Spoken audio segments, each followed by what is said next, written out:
বিসমিল্লাহির রহমানির রহিম। পরম করুণাময় ও অসীম দয়ালু আল্লাহর নামে শুরু। ومن أحسن قولا ممن دعا إلى الله وعمل صالحا وقال إنني من المسلمين।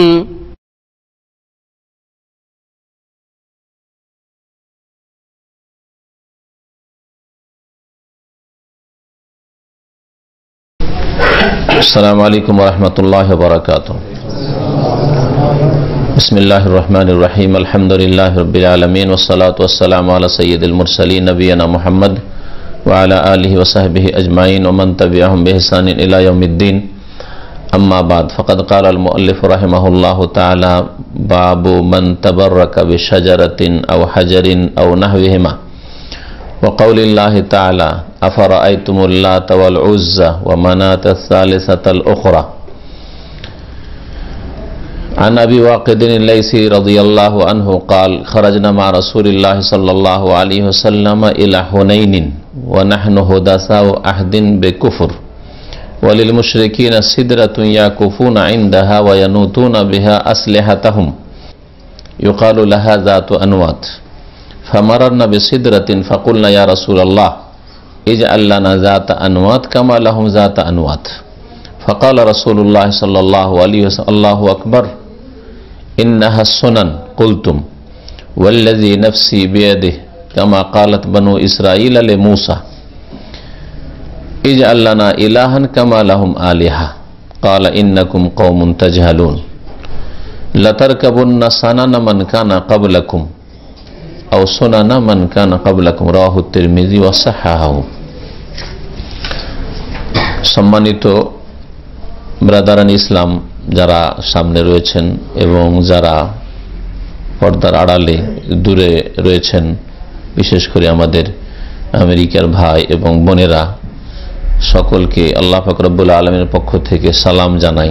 আল্লাহ পাকের পক্ষ থেকে শান্তি, রহমত, বরকত আমাদের প্রত্যেকের জীবনে যারা দিন শিখায়, দিন প্রচারে অংশ নিয়েছেন এবং দিন শিখে নিজের ফরজ আদায় করেছেন এবং উদ্দেশ্য হচ্ছে আমল করা, আমলের সংশোধন করা, ভালো জীবন যাপন করা, আল্লাহ পাক রব্বুল আলামিন আমাদের জীবনে যেন সার্বিক শান্তি দান করেন। সালাত এবং সালাম নাযিল হোক প্রিয় নবী মুহাম্মদুর রাসূলুল্লাহ সাল্লাল্লাহু আলাইহি ওয়াসাল্লামের উপর, যিনি আল্লাহ পাক রব্বুল আলামিনের তাওহীদ নিয়ে এসেছিলেন, একত্বের কথা ঘোষণা করেছেন। আর এই একত্বের দাওয়াতই ছিল সমস্ত ভালো আমলের দাওয়াতের মৌলিক বিষয়, যা শুরু থেকে শেষ পর্যন্ত তিনি প্রত্যেকটি ক্ষেত্রে সুন্দরভাবে মানুষের সামনে পেশ করেছেন এবং তাওহীদকে যে সব কথা কাজে, আকীদা, আমলে নষ্ট করে অথবা দুর্বল করে সেসব রাস্তা থেকে, শিরক বিদআতের রাস্তা থেকে সতর্ক সাবধান করেছেন। আজকের আলোচনার বিষয়বস্তু হচ্ছে তাবাররুক, বরকত হাসিল করা।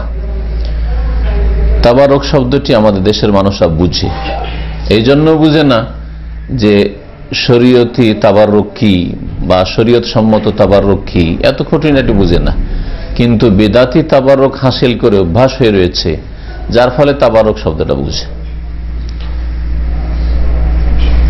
আজকে এই বরকত হাসিল করা বা তাবাররুক সম্পর্কে কি জায়েজ কি জায়েজ নয়, ইনশাআল্লাহ তাআলা আমরা পেশ করব একটি আয়াত এবং একটি হাদিসের আলোকে, যা লেখক এখানে পেশ করেছেন। শরীয়ত সম্মত তাবাররুক রয়েছে, বরকত হাসিল করার পন্থাও রয়েছে, আর শিরকি তাবাররুক রয়েছে, এমন বরকত হাসিল করার ধ্যান ধারণা রাখা বা করা, আমল করা যাতে মানুষের শিরক হয়ে যায়, তাও রয়েছে। আর বিদআতি তাবাররুক রয়েছে, অবৈধ, নাজায়েজ, যা নবী করিম সাল্লাল্লাহু আলাইহি সাল্লাম নিয়ে আসেননি, তার সাহাবায়ে কেরাম করেননি, এইরকম বিদআতি তাবাররুক রয়েছে। আর অধিকাংশ মুসলিমরা, বিশেষ করে আমাদের দেশের মানুষ, বাংলাভাষী মানুষ অথবা ভারত পাকিস্তানের মানুষ, অন্য অন্য ভাষী হলেও সুন্নতি তাবাররুক বা শরীয়ত সম্মত বরকতের উপায় জানে না, জানে বিদাতি তাবাররুক না হয় শিরকি তাবাররুক, আর সেগুলি করে, যার ফলে হয় শিরকে লিপ্ত হয়, যা দিয়ে তৌহিদকে নষ্ট করে, অথবা বেদাতে লিপ্ত হয়, বেদাতি আকীদা আমল করে যাতে নিজের তৌহিদকে কমজোর করে দেয়। মহান আল্লাহ সূরা নাজমের আয়াত নম্বর 19 ইরশাদ করছেন, লেখক এ সম্পর্কে বলছেন যে এই অধ্যায় হচ্ছে ওই সব লোক সম্পর্কে মান তাবাররাকা বিশাজারা আও হাজারিন আও নাহবিহিমা, যারা তাবাররুক হাসিল করে, বরকতের বিশ্বাস রাখে যে বরকত পাওয়া যেতে পারে, এবং বিশ্বাসের সাথে সাথে কর্ম করে। এই এক শ্রেণীর মানুষ বিশ্বাস আছে যে বরকত হয় বিশেষ কোনো গাছে, অথবা বরকত আছে বিশেষ কোনো পাথরে, বরকত আছে বিশেষ কোনো জায়গায় স্থানে, যেমন মাজারে, ওরসে, খানকাহে, অমুক জায়গায় আল্লাহর ওলি বসতেন, নামাজ পড়তেন, সেজন্য ওই জায়গায় বরকত আছে। এই ধরনের বিশ্বাস শুধু গাছের সাথে সম্পর্ক না, দুটো কথা বলে এবং তার সাথে সাথে লেখা বলছে ওয়ান্না হবে হেমা, গাছ অথবা পাথর, ওয়ান্না হবে হেমা, আর এই ধরনের যত কিছু রয়েছে যেগুলি সম্পর্কে কোরআন এবং হাদিসে বরকতের কথা বলা হয়নি, এসব জিনিসে যদি কেউ বরকত মনে করে যে বরকত আছে, এ একটা বিশ্বাস, আর বরকত হাসিলের কাজকর্ম করে, হয়তো দুটোই করে, মানে বিশ্বাসও আছে আর কর্ম করে ওই মোতাবেক। আবার কিছু লোক আছে যে শুধু বিশ্বাস আছে, এই ভ্রান্ত বিশ্বাস আছে, কিন্তু আমলে যায় না, কর্মে যায় না। যেমন বিশ্বাস করে যে ওলি আউলিয়ারা যেসব জায়গায় বসেছেন, খানকা শরীফ, মাজার শরীফ, দরগাহ শরীফ, এসব জায়গায় বরকত আছে, কিন্তু কখনো হয়তো যায়নি। আমলে শিরক না থাকলেও আকীদা বিশ্বাসে শিরক রয়েছে বা বিদাত রয়েছে। দুটো জিনিসই জমা হইতে পারে কারো মধ্যে, যেমন ধ্যান ধারণা বিশ্বাস আছে ভুল, আর তেমন ওই রকম কর্ম করে। মাজারে, খানকাহে বরকত হয়, এগুলো শরীফ, হ্যাঁ, আর এগুলিতে বরকত হয়।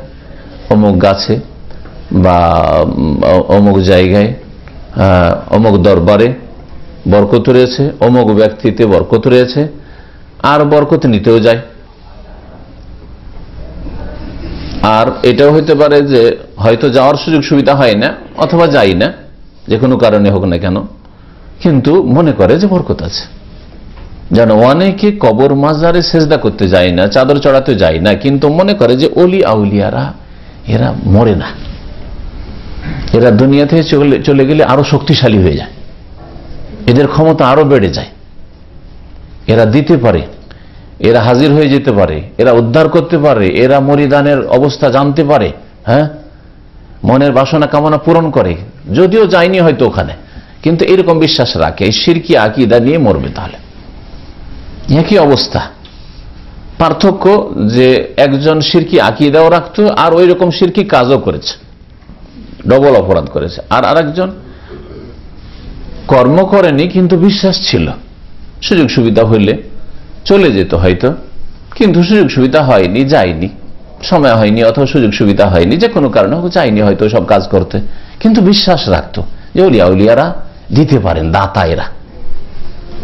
কেউ গরিব নামাজ, কেউ গৌসুল আজম, আর ওইসব জায়গায় গেলে মানুষ খালি হাতে ফিরে আসে না, ইত্যাদি।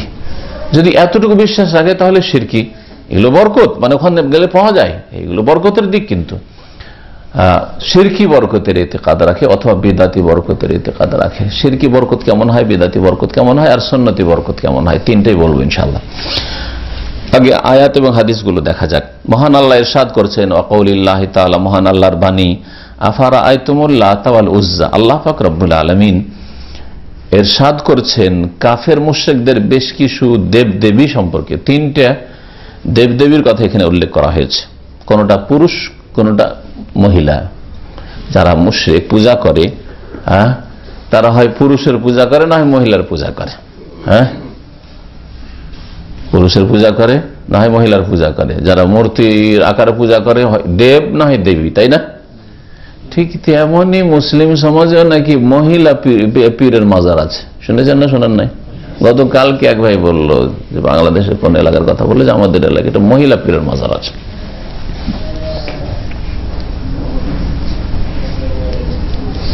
আর মাজার না থাকলে এরকম ইতিকাদ আছে যে ওরা দিতে পারে, যেমন ওলি আব্দুল কাদের জিলানী, তেমন ওলি রাবিয়া বসরি, হ্যাঁ দিতে পারে। এরা গাইবী ক্ষমতা রাখে, এরা অসাধারণ ক্ষমতা রাখে। তাহলে মহিলা সম্পর্কে আর রাবিয়া বসরির কিসসা কাহিনী আমাদের দেশের লোকেরা শোনায়, তাই না? জান্নাতকে জ্বালিয়ে দিবে একটু আগুন দিয়ে, আর জাহান্নামকে নিমিয়ে দিবে একটু পানি দিয়ে। এসব কিসসা কাহিনী আমাদের দেশের ওয়াইজ বক্তারা শোনায়। তাহলে দেব আর দেবীর পূজা করা শুধু হিন্দুদের মধ্যে নয়, মুসলিম সমাজে আছে যে মহিলা ওলিও দিতে পারে আর পুরুষ ওলিও দিতে পারে। হ্যাঁ, মহিলা ওলি হতে পারে, পুরুষ ওলি হতে পারে, কিন্তু দিতে পারে না। আমরা বিশ্বাস করি যে যেমন পুরুষ আল্লাহ পাক রব্বুল আলামিন ওলি হতে পারে, কিভাবে হতে পারে? ঈমান এবং তাকওয়ার মাধ্যমে হতে পারে, ঈমান এবং নেক আমলের মাধ্যমে হতে পারে। কেরামতের ছড়াছড়ি দেখে হইতে পারে না, ওইসব কথা না। ওসব মন্ত্রতন্ত্র করেও অলৌকিক কথা কাজ দেখাতে পারে। যারা জাদু দেখায়, হ্যাঁ ম্যাজিক, জাদু, তারা কি কাফের, হিন্দু, ইহুদি, খ্রিস্টান, হ্যাঁ নাস্তিক, বেদিন, বেধর্মী জাদু দেখায়। তো বলবেন যে এরাও আল্লাহর ওলি নাকি? তাহলে বোঝা গেল যে অলৌকিক শুধু দেখালে আর ওর নাম কেরামত দিয়ে দিলে ওলি হয় না। ওলি হয় কিসে? আল্লাযীনা আমানু ওয়া কানু ইয়াত্তাকুন। ঈমান এবং তাকওয়ায় যত বেশি অগ্রগামী হতে পারবে তত বেশি আল্লাহর বন্ধু হইতে পারবে। বেশি অগ্রগামী যদি না হইতে পারে, ঈমান তাকওয়া থাকে মোটামুটি, তাহলে সাধারণ ওলি। আর প্রত্যেক মুসলিম এই জন্য আল্লাহ পাকের সাধারণ বন্ধু, সাধারণ দোস্ত। এটা হচ্ছে আমাদের ইতিকাদ, বিশ্বাস। সে পুরুষ হোক আর মহিলা হোক। কিন্তু বলি বলে মারা গেলে কবর পাকা হবে আর চাদর চড়বে আর পূজা হবে, সেজদা হবে, আর তারা অসাধারণ ক্ষমতা রাখে আর মরেও মরে না, চোখের আড়াল হয়ে যায় আর দিতে পারে, এই সমস্ত আকীদা শিরকি আকীদা। অথবা ওদের ওখানে গেলে বরকত পাওয়া যায়, ওইসব জায়গা মোবারক জায়গা, ওদের কাছে আমরা চাই না, সেজদাও করি না, হ্যাঁ, কিন্তু ওইসব যেখানে এসব ওলিয়া উলিয়ার কবর আছে, রাবিয়া বসরির কবর আছে, যেখানে আব্দুল কাদের জিলানীর কবর আছে, যেখানে খাজা মঈনুদ্দিন চিশতির কবর আছে, শাহজালাল কবর আছে, সব মোবারক জায়গা। আর মোবারক জায়গাতে লোকজন যখন আসছে তো ওদেরকে কিছু খাওয়াইলাম দাওয়াইলাম, আর ওদের জন্য খাসি মোরগ জবাই করলাম। পীরের জন্য হয়তো করলাম না, ওদেরকে খাওয়াবো, কারণ বরকতের জায়গা ওইটা। বিদআতি কথা, যা শিরক পর্যন্ত পৌঁছায়। এইভাবে ধীরে ধীরে এই ধরনের লোকগুলিকে বড় শিরকে পৌঁছেছে। বিদআত যারা করে, আজকে বিদআত করে, আজকের বিদআতি কালকে মুশরিক হয়ে পড়ে। আজকে যে বিদআত করবে কালকে তার দ্বারা শিরক হবেই হবে, কারণ অজ্ঞতা বিরাজ করছে, কোরআন এবং হাদিসের সাথে সম্পর্ক নেই তাদের। মহান আল্লাহ কাফের মুশরিকদের দেবদেবীর কথা উল্লেখ করেছেন। আফারা আইতুম, আচ্ছা তোমরা বলো তো দেখি। কোরআনে কারিমে যেখানে আফারা আইতুম আছে, তোমরা কি দেখেছো, মানে অন্তর্দৃষ্টিতে দেখেছো, মানে চিন্তা করে দেখেছো, চিন্তা করে দেখেছো তো আচ্ছা বলো তো। এটা হচ্ছে এর ভাব অর্থ। এই জন্য অনেক সময় আমরা অনুবাদ করি এইরকম জায়গাগুলোতে বা তাফসীর করি, আফারে তো, আচ্ছা বলো তো তোমরা। বলো তো কি সম্পর্কে? লাত সম্পর্কে আর উজ্জা সম্পর্কে। লাত একজন পুরুষ লোক ছিল, নেক মানুষ ছিল বলা হচ্ছে। সে হজের মৌসুমে হাজিদেরকে ছাতু ঘুলে ঘুলে, মানে ছাতুর ঘোল করে, ছাতু দুধ এরকম খায়, শুকনো ছাতু খায় আর ঘোল ছাতু খায়, ছাতু ঘোল করে করে মানুষকে খাওয়াইতো। তো হাজিদের খাদেম, ভালো মানুষ। হাজিদের খাদেমের কোন এক কেলে গিয়ে পূজা শুরু হয়ে গেল, সেই এক দেব হয়ে গেল। হ্যাঁ, এইভাবেই কোন নেক মানুষ, ভালো মানুষ, ভালো কাজ করতো, ওর পূজা শুরু হয়েছে কবর পাকা করে। কেউ গৌসুল আজম হয়ে গেল, কেউ কুতুব হয়ে গেল, কেউ গরিব নওয়াজ হয়ে গেল, হ্যাঁ, কেউ খাজা বাবা হয়ে গেল, এইরকম আর কি। উজ্জা, আর উজ্জা দেবী ছিল, এক মহিলার কথা তাদের ধারণা ছিল। উজ্জা দেবী সম্পর্কে আরব মুশরিকদের বিশ্বাস ছিল যে উজ্জা দেবী ইজ্জত দিতে পারে আজিজ থেকে। আল্লাহ আজিজ, ওপরওয়ালা আজিজ, আর এই দেবী হচ্ছে উজ্জা। আউযু বিল্লাহ।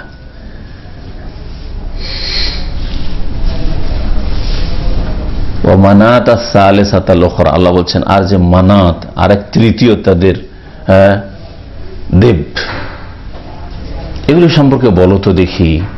আল্লাহ পাক এতটুকু বলেছেন, বলো তো দেখি মানে কি কি এরা কিছু দিতে পারে? এদের কোনো ক্ষমতা আছে? এদের মধ্যে প্রাণ আছে? না এরা কোনো কালে মানুষ ছিল, মারা গেছে, চলে গেছে নিজের আমল নিয়ে। এরা কি উদ্ধার করতে পারে? এরা কি মনের কামনা বাসনা পূরণ করতে পারে? এরা কি সেজদার হক রাখে যে তাদের সেজদা করবে? এরা কি জবাইয়ের হক রাখে তাদের জন্য কোরবানি জবাই করবে, বলিদান দেবে? হ্যাঁ, এরা কি তোমাদের কিছু করে দিতে পারে? এরা নিজের শরীর থেকে মাছিটা তাড়াতে পারে? ক্ষমতা নেই।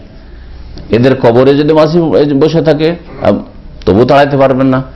এদের যে মৃতদেহ থাকে আর তাদের মৃত্যুর পরে তাদের শরীরে মাছি ভ্যানমান করে, পোকাতে খাই, তবুও তাড়াতে পারবে না।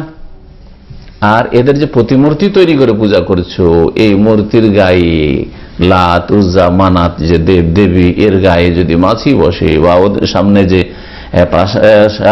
কি বলছে ওটাকে, হ্যাঁ প্রসাদ রাখা আছে, হিন্দুরা প্রসাদ বলে, হ্যাঁ এই প্রসাদ রাখা আছে বা যা পেশ করা হয়েছে সেগুলি যদি নিয়ে যায়, মাছি ভ্যানমান করে ওদের মিষ্টিতে, কলাতে, তো মাছি তাড়াতে পারবে? হ্যাঁ, ওর চাইতে তো অনেক শক্তি রাখে একটা কাফের অমুসলিম জীবিত, যে মাছিগুলো তাড়াতে পারবে, তাই না? ইহুদি নাসারা হিন্দু হইলেও গায়ে মাছি বসলে মাছি তাড়াইতে পারবে। এটা রোগী হইলেও যতক্ষণ পর্যন্ত হুঁশ জ্ঞান আছে নিজের গায়ের মাছিটা তাড়াতে পারবে, খাবারে ভাতে মাছি বসে মাছিটা তাড়াইতে পারবে, ও তো নিজের গায়ে মাছিটাও তাড়াইতে পারে না। তোদের কি করে পূজা হইতে পারে বলেন দেখি? যারা মারা গেছে তারা কবরেই থাক অথবা তাদের মূর্তি তৈরি হোক, তোমাদের কোনো কিছুই করে দিতে পারে না, বরং তাদেরও কিছু করতে পারে না। তাদেরও লাভ লোকসানের ক্ষমতা তাদের মধ্যে নেই, তো তোমাদের আর কি করে দিতে পারে? এটা হচ্ছে তৌহিদের আকীদা, শিরক মুক্ত আকীদা।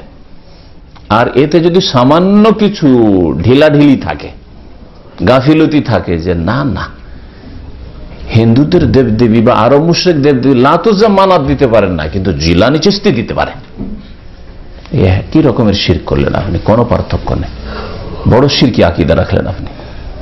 আল্লাহ ছাড়া কেউ কোনো কিছু দিতেও পারে না, নিজের উপকার অপকার করতে পারে না।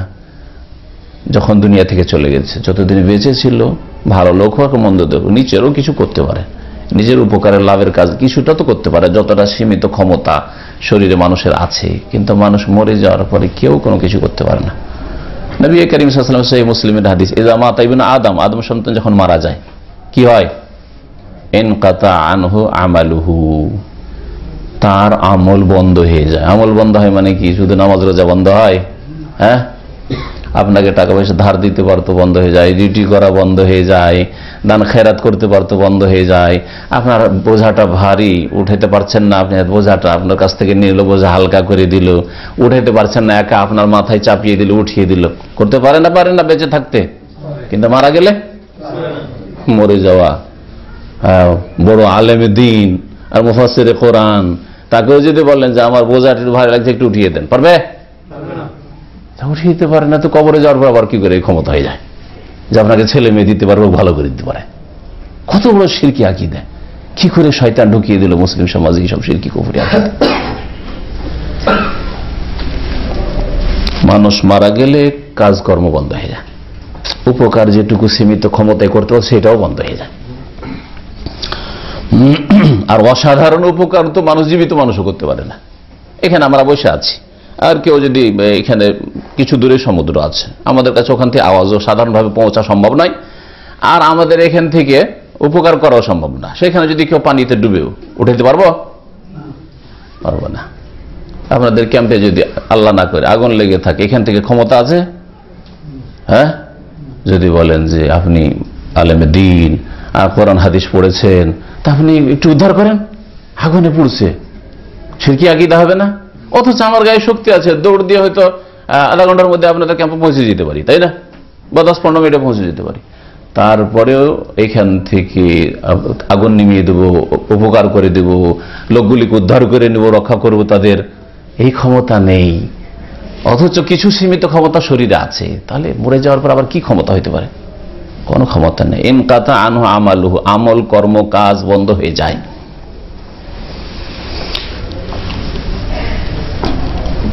আবু ওয়াকিদ লাইসি রাদিয়াল্লাহু তাআলা আনহু থেকে বর্ণিত, তিনি বলছেন, খারাজনা মা রাসূলিল্লাহ সাল্লাল্লাহু আলাইহি ওয়াসাল্লাম, আমরা রাসূলুল্লাহ সাল্লাল্লাহু আলাইহি ওয়াসাল্লামের সাথে বের হইলাম ইলা হুনাইন, হুনাইনের উদ্দেশ্যে, হুনাইনের যুদ্ধ করার জন্য।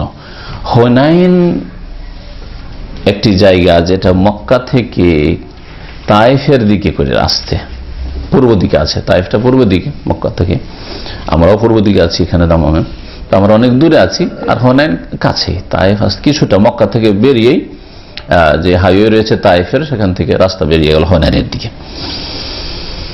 তো এই হুনাইনের যুদ্ধে রাসূলুল্লাহ সাল্লাল্লাহু আলাইহি ওয়াসাল্লামের সাথে সাহাবারা বেরিয়েছিলেন, আবু ওয়াকিদ লাইসিও ছিলেন। হুনাইনের যুদ্ধ হাওয়াজেন গোত্রের বিরুদ্ধে হয়েছিল, যারা খুব তীর চালাতে পটু ছিল আর বড়ই শক্তিশালী ছিল। আর এই যুদ্ধে এই তীর দিয়ে প্রথম নবী করিম সাল্লাল্লাহু আলাইহি ওয়াসাল্লাম সাহাবায়ে কেরামদের উপরে এমন আক্রমণ করেছিল যে তারা বিব্রত হয়ে পালাতক অবস্থা শুরু হয়েছিল। যদিও পরে তারা আবার ফিরে আসলেন আর রাসূলুল্লাহ সাল্লাল্লাহু আলাইহি ওয়াসাল্লামের পাশে দাঁড়ালেন, কিন্তু প্রথম দিকে পালাপালি শুরু করে দিয়েছিল যে কি হবে, মনে হয় হেরে গেলাম, এই অবস্থা হয়েছিল। ওয়া নাহনু হুদাসাউ আহদিন বিকুফর, আমরা সেই সময় কুফরির যুগের সাথে একেবারে নতুন নতুন ছিলাম, মানে এই সদ্য কুফরি থেকে উঠে এসেছিলাম, ইসলাম কবুল করেছিলাম, নিউ মুসলিম ছিলাম। এক কথা, আমাদের দেশে তো আবার নিউ মুসলিম, একটা লোক ইসলাম কবুল করে 5 বছর 7 বছর 10 বছর হয়ে গেছে, হ্যাঁ 20 বছর হয়ে গেছে, যতদিন বেঁচে আছে নিউ মুসলিম। এটা ভুল কথা, উনি মুসলিম হয়ে আছে না পুরাতন হয়ে গেছে? তাহলে এই ভাষাটা ভুল আমাদের দেশের, বুঝছেন না? নিউ মুসলিম কে? যে 2-4-6 মাস 1 বছরের মধ্যে মুসলমান হয়েছে, সে নিউ মুসলিম। আর ওর নিজে যেহেতু ইসলাম কবুল করার আগে বাপদাদা হয়তো মুসলিম ছিল না, সেজন্য সারা জীবনটাকে নিউ মুসলিম বলবেন না, পুরাতন মুসলিম। আরবরা বুঝে, কিন্তু আমাদের দেশের মানুষ বুঝে। তো এরা সব নিউ মুসলিম ছিল, মানে এই নতুন নতুন হয়তো 2-1 মাস আগে মুসলমান হয়েছে। কেউ মক্কা বিজয়ের পরে পরে মুসলমান হয়েছে, মক্কা বিজয় হচ্ছে 8ম হিজরিতে, আর তারপরে পরে এইটা 9ম হিজরির ঘটনা, হুনাইনের যুদ্ধ। নতুন নতুন ইসলাম কবুল করলে ইসলাম সম্পর্কে, তাওহীদ সম্পর্কে, সুন্নাত সম্পর্কে, নবীর আদর্শ সম্পর্কে না জানা থাকা স্বাভাবিক কথা, তাই না? জানা ছিল না, কি বলতে কি বলে বসে আছে এরা। আচ্ছা, ওয়ালিল মুশরিকিনা সিদরাতুন, মুশরিকদের একটা বড়ই গাছ ছিল, কুল গাছ। ইয়াকুফুন ইনদাহা, সেখানে তারা অবস্থান করত, ইতিকাফ করত, বড়ই সম্মানের সাথে, ইহতিরামের সাথে, আদব কায়দার সাথে এসে বসতো গাছটার পাশে। যেমন এই শিরকি আমল মাজারে রয়েছে, মাজারপন্থীরা গিয়ে পিঠ দেখিয়ে ফিরবে না, ফিরবে, তাই না? দেখেন নাই?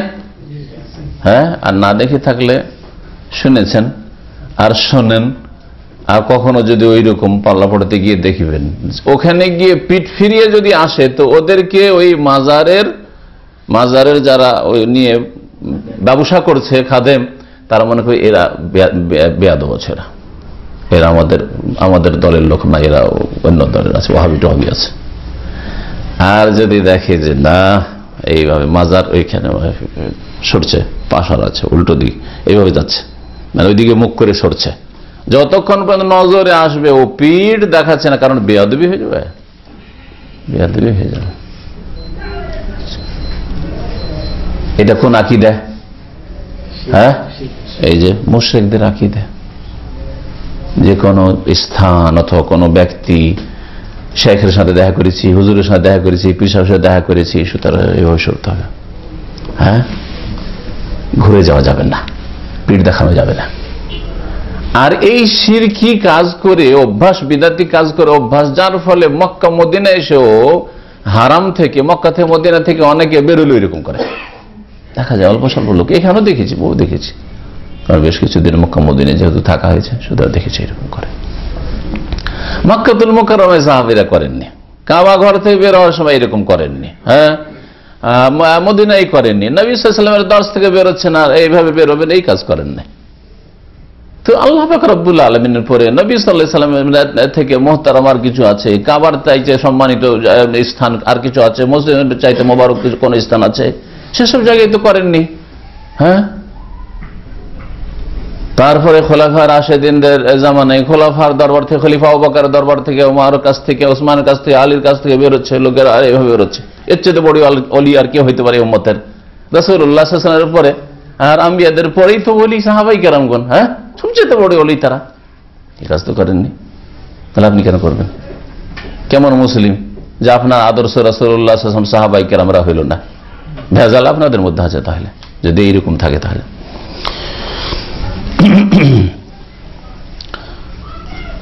মুশরিকরা কি করত? সেই বড়ই গাছের পাশে অবস্থান করত বড় শ্রদ্ধা সম্মানের সাথে। ওয়ায়ানুতুনা বিহা আসলিহাতাহুম, তাদের অস্ত্রগুলিকে তাতে লটকাতো, ঝুলাতো, এই বিশ্বাস নিয়ে যে এই গাছে, বরকতের গাছ, এই গাছে যদি এই অস্ত্র লটকা থাকে তাহলে এই অস্ত্র কোনোদিন হারবে না শত্রুর সামনে। এই অস্ত্র কোনোদিন পরাজিত হতে দেবে না। কারণ ওদের গোত্রীয় যুদ্ধ চলতে থাকতো, এক বংশের আর এক বংশের সাথে লড়াই স্বাভাবিক বিষয় ছিল মুশরিকদের মধ্যে। মদিনায় আওস আর খাজরাজ এই দুটো বংশ যে পরে আনসারি হলো, এদের মধ্যে জাহিলিয়াতের যুগে ইসলাম আসার পূর্বে কতদিন ধরে যুদ্ধ চলেছিল জানেন? 120 বছর ধরে যুদ্ধ চলেছিল। যারা যুদ্ধ শুরু করেছে চলে গেছে, তাদের ছেলেরা, তাদের নাতিরা সব চলে গেছে। 120 বছর মানে যেমন তেমন কথা নয়, কিন্তু যুদ্ধ চালিয়ে যাচ্ছে। এই বংশ আমাদের শত্রু রে, এদের সাথে মারামারি করতে হবে। আমার দেশে গ্রামাঞ্চলে এরকম আছে, চলে আসছে যে এই বংশ না, আমাদের বাপদাদাদের দুশ্মন ছিল, আমাদেরও দুশ্মন। যতই পরেজগার নামাজি হয়ে যাক আর দিনদার হয়ে যাক না, ওই ধারণা পাল্টিবে না, এরা আমাদের শত্রু। একটু কিছু হইলে মারামারি, দলাদলি।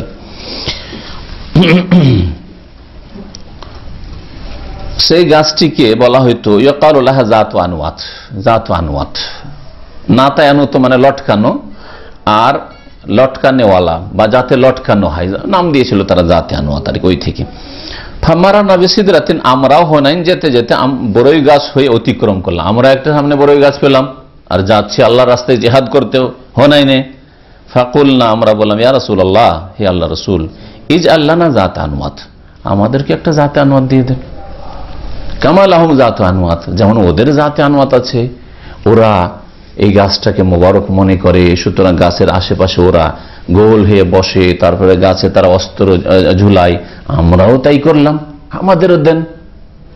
ওদের এইরকম মোবারক জায়গা থাকবে, আমাদের কেন থাকবে না? ওদের মোবারক গাছ থাকবে, আমাদের কেন থাকবে না? ওদের মধ্যে এই সিস্টেম আছে, আমাদের কেন থাকবে না? দেখলেন বরকত হাসিল করা, ওরা বরকত হাসিল করে গাছ থেকে, আমরা বরকত হাসিল করব। রাসূলুল্লাহ সাল্লাল্লাহু আলাইহি সাল্লাম কি বলছেন দেখেন। ফাকাল রাসূলুল্লাহ সাল্লাল্লাহু আলাইহি সাল্লাম, রাসূলুল্লাহ বললেন আল্লাহু আকবার, আল্লাহু আকবার, আল্লাহু আকবার। নবী সাল্লাল্লাহু আলাইহি সাল্লাম আশ্চর্য হয়ে বলেছিলেন। আরবরা, মুসলিমরা, সাহাবায়ে কেরামরা রাসূলুল্লাহ সাল্লাল্লাহু আলাইহি ওয়াসাল্লামের কাছে এটা শিখে নিয়েছেন, যে কোনো আশ্চর্যজনক কোনো কিছু হলে, ঘটলে, দেখলে, শুনলে কি বলতেন? আল্লাহু আকবার, আল্লাহু আকবার বলতেন। আমাদের দেশে প্রচলন আছে সুবহানাল্লাহ বলার, আছে না? কোন একটা আশ্চর্যজনক কোনো কথা বলেন, সুবহানাল্লাহ বলে না, সুবহানাল্লাহ। ওটা আশ্চর্য প্রকাশ করার জন্য, আশ্চর্য প্রকাশ করার জন্য আল্লাহর নাম নিলেন, সে আল্লাহর তাসবিহ করলেন অথবা আল্লাহর তাকবীর করলেন, মন্দ কথা না, আপনি সুবহানাল্লাহ বলেন, কোনো অসুবিধা নেই। নবী করিম সাল্লাল্লাহু আলাইহি ওয়াসাল্লাম আল্লাহু আকবার বললেন। এর দ্বারা জানতে পারলাম যে কোনো আশ্চর্য কোনো দৃশ্য দেখলে অথবা আশ্চর্য কোনো কথা শুনলে, আশ্চর্য অবস্থা হলে আল্লাহু আকবার বলতে পারেন। ইন্নাহা সুনান, এই তো হচ্ছে বিভিন্ন বিজাতিদের তরিকা। সোনান সুন্নাতুনের জমা, মানে তরক। কিসের তরক? এটা হচ্ছে জাহিলিয়াতের রাস্তাগুলো, এগুলি হচ্ছে কাফের মুশরিকদের রাস্তা। ইন্নাহা সুনান, এগুলি হচ্ছে বিজাতিদের বিভিন্ন রাস্তা, যেই রাস্তা এত দ্রুত কালেমা পড়তে পড়তে ইসলামে আস্তে আস্তে আবার কাফেরদের রাস্তা ধরতে চাও। ইন্নাহা সুনান, কেউ কেউ সানান বলে, সানান হলে এক বচন হবে, মানে আত-তারিক।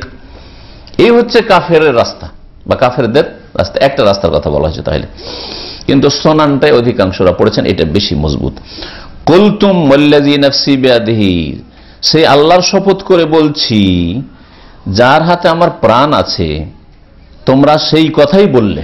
কুলতুম, তোমরা সেই কথাই বললে। কামা কালাত বনু ইসরাইল আলে মূসা, যেমন বনি ইসরাইলরা মুসা আলাইহিস সালামকে বলেছিল, অথচ বনি ইসরায়েলরা মুসলিম ছিল, যে হালত অজ্ঞতা আর শয়তান মানুষকে গোমরাহ করার জন্য সুযোগ নিতে আছে, ফাঁক খুঁজতেই আছে।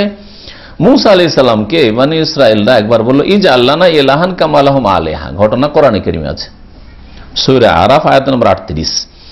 এক জায়গায় দিয়ে যাচ্ছিলেন মুসা আলাইহিস সালাম তার জাতি বনি ইসরায়েলদেরকে নিয়ে, আর ওখানে দেখলেন যে বেশ কিছু মানুষ, এক জাতিকে দেখলেন যে ইয়াকুফুনা আলা আসলামিন লাহুম, তারা তাদের দেবদেবী সনম মানে মূর্তি পূজা করছে, মূর্তির কাছে তার অবস্থান করছে, ধর্ণা দিচ্ছে। তখন তারা বলেছিল, কি বলেছিল? আল্লাহ বলছেন যে ইজআল লানা ইলাহান কামা লাহুম আলিহা। বনি ইসরাঈল বলেছে, হে মুসা, এদেরই শুধু এত দেবদেবী থাকবে, আমাদের দেবদেবী হইতে হবে না। এরা দেখে পূজা করবে, আমরা দেখে পূজা করব না। ওই না দেখে ইউমিনুন বিল, আল্লাহকে না দেখে শুধু ইবাদত করব। বুঝতে পারছেন? ইজআল লানা ইলাহান কামা লাহুম আলিহা। আলিহা হচ্ছে বহুবচন, ওদের অনেক দেবদেবী আছে, আমাদের একটা তো দেন। এলাহ এক বচন, ইজআল লানা ইলাহান, একটা তো দেব বা দেবী উপাস্য আমাদের দেন, দেখে শুনে পূজা করি। দেখে শুনে করতে বেশি মজা লাগে। এটা একটা মানুষের রোগ, যে দেখে কিছু করতে বেশি মন লাগে। এটা দুর্বলতা, যার ফলে নামাজ পড়লে কান্না আসে না, আল্লাহর কাছে দোয়া করলে কান্না আসে না অধিকাংশ মুসলিমের। হ্যাঁ, না দেখে, দোয়াও না দেখে, নামাজ পড়েছে আল্লাহকে না দেখেই, তাই না? কিন্তু ওকে মাজারপন্থীকে দেখেন, মাজারে গিয়ে করে কি? মাজার সামনে গিয়ে যখন মাজারওয়ালার কাছে, বাবার কাছে দোয়া করে, ফরিয়াদ করে, হ্যাঁ, অথবা মাজারের সামনে যখন যায় তখন দেখেন তার চোখের পানি আর কান্না। আর এই দৃশ্য দেখতে হলে মদিনা মুনাওয়ারায় বাকির কবরস্থানে চলে যান, যাকে আমাদের দেশের মানুষ জান্নাতুল বাকি বলে। কবরস্থানকে জান্নাতুল বাকি, জান্নাত বলা ঠিক না, এটা হচ্ছে বাকির কবরস্থান, মাকবারাতুল বাকি। সাহাবারা কি বলতেন? মাকবারাতুল বাকি মানে বাকির কবরস্থান। এটা বেদাতি পরিভাষা আমাদের দেশের, যে এই মদিনার এই কবরস্থানকে জান্নাত বলে জান্নাতুল বাকি বলতে হবে। তার মানেই আপনি বলতে চাচ্ছেন যে এইখানে কেউ দাফন হইলেই জান্নাত, এমন কোন তো সার্টিফিকেট নেই। ইমান আমল ঠিক না থাকলে তো কোনো সার্টিফিকেট নেই, নামাজ নেই, আর মক্কায় চাকরি করে আর মরেছে, মদিনায় চাকরি করে মরেছে, আর বাকিতে দাফন হয়েছে, জান্নাত পেয়ে যাবে? শিরকি আকীদা রাখে, কবর মাজার আকীদা রাখে, আর বাকিতে দাফন হয়েছে, সেজন্য জান্নাত পেয়ে যাবে? কখনো জান্নাত পাবে না। তাহলে জান্নাতুল বাকি নাম রাখা, জান্নাতুল মুআল্লা নাম রাখা, মক্কার কবরস্থানের নাম, এইটা বিদাতি নাম, বিদাতি কথা, কোরআন হাদিসে নেই। মাকবারাতুল মুআল্লা আছে। আর এখনো গিয়ে দেখবেন বোর্ড যে লাগানো আছে, কি লেখা আছে? মাকবারাতুল বাকি, মাকবারাতুল মুআল্লা লেখা আছে, মাকবারা লেখা আছে, কবরস্থান। আমরা কবরস্থান বলি উর্দু ফার্সিতে, আর আরবিতে মাকবারা মানে কবরের জায়গা, কবরস্থান। তো কি বলছিলাম? বাকিতে চলে যান, এই বাকির কবরস্থানে চলে যান, দেখবেন শিয়া রাফিজিদেরকে সুবহানাল্লাহ মসজিদে আজান হইলে মসজিদে বেরিয়ে চলে যাবে। আর ওখানে গিয়ে কি কান্না, সকাল বিকাল দেখবেন তাদের কান্নার শেষ নেই। কবরের কাছে, কবরের কাছে কান্না। আল্লাহকে না দেখে ইবাদত করলে কান্না আসে না, এটা হচ্ছে মুশরিকদের লক্ষণ, যারা শিরকি আকীদা তাদের লক্ষণ। আর কবর মাজারকে দেখি, হ্যাঁ, নেক লোকদের কবর দেখলে আরে এদের কাছে পাওয়া যাবে, হ্যাঁ, এর কান্না শুরু হয়ে গেল।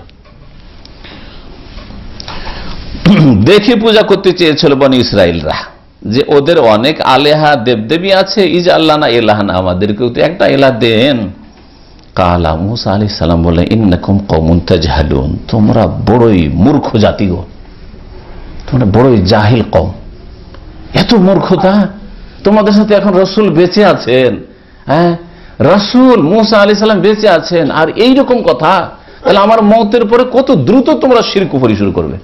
আর মওত কেন? মাত্র 30-40 দিনের জন্য। 30 বলে 40, তারপরে 40 হলে আল্লাহ বলে 40 দিন, মুসা আলাইহিস সালাম 40 দিন থাকবে, তাওরাত নিতে এসে, তাই না? এই 40 দিনের মধ্যেই এখানে কি করেছে বনি ইসরাইল? হ্যাঁ, বাছুর বানি বাছুরা বোঝা শুরু করেছে। তোমরা জানো, সুম্মাত তাখাযতুমুল ইজলা ওয়া আনতুম যালিমুন, তোমরা এই বাছুরকে মাবুদ বানিয়ে ফেললে, জালেম।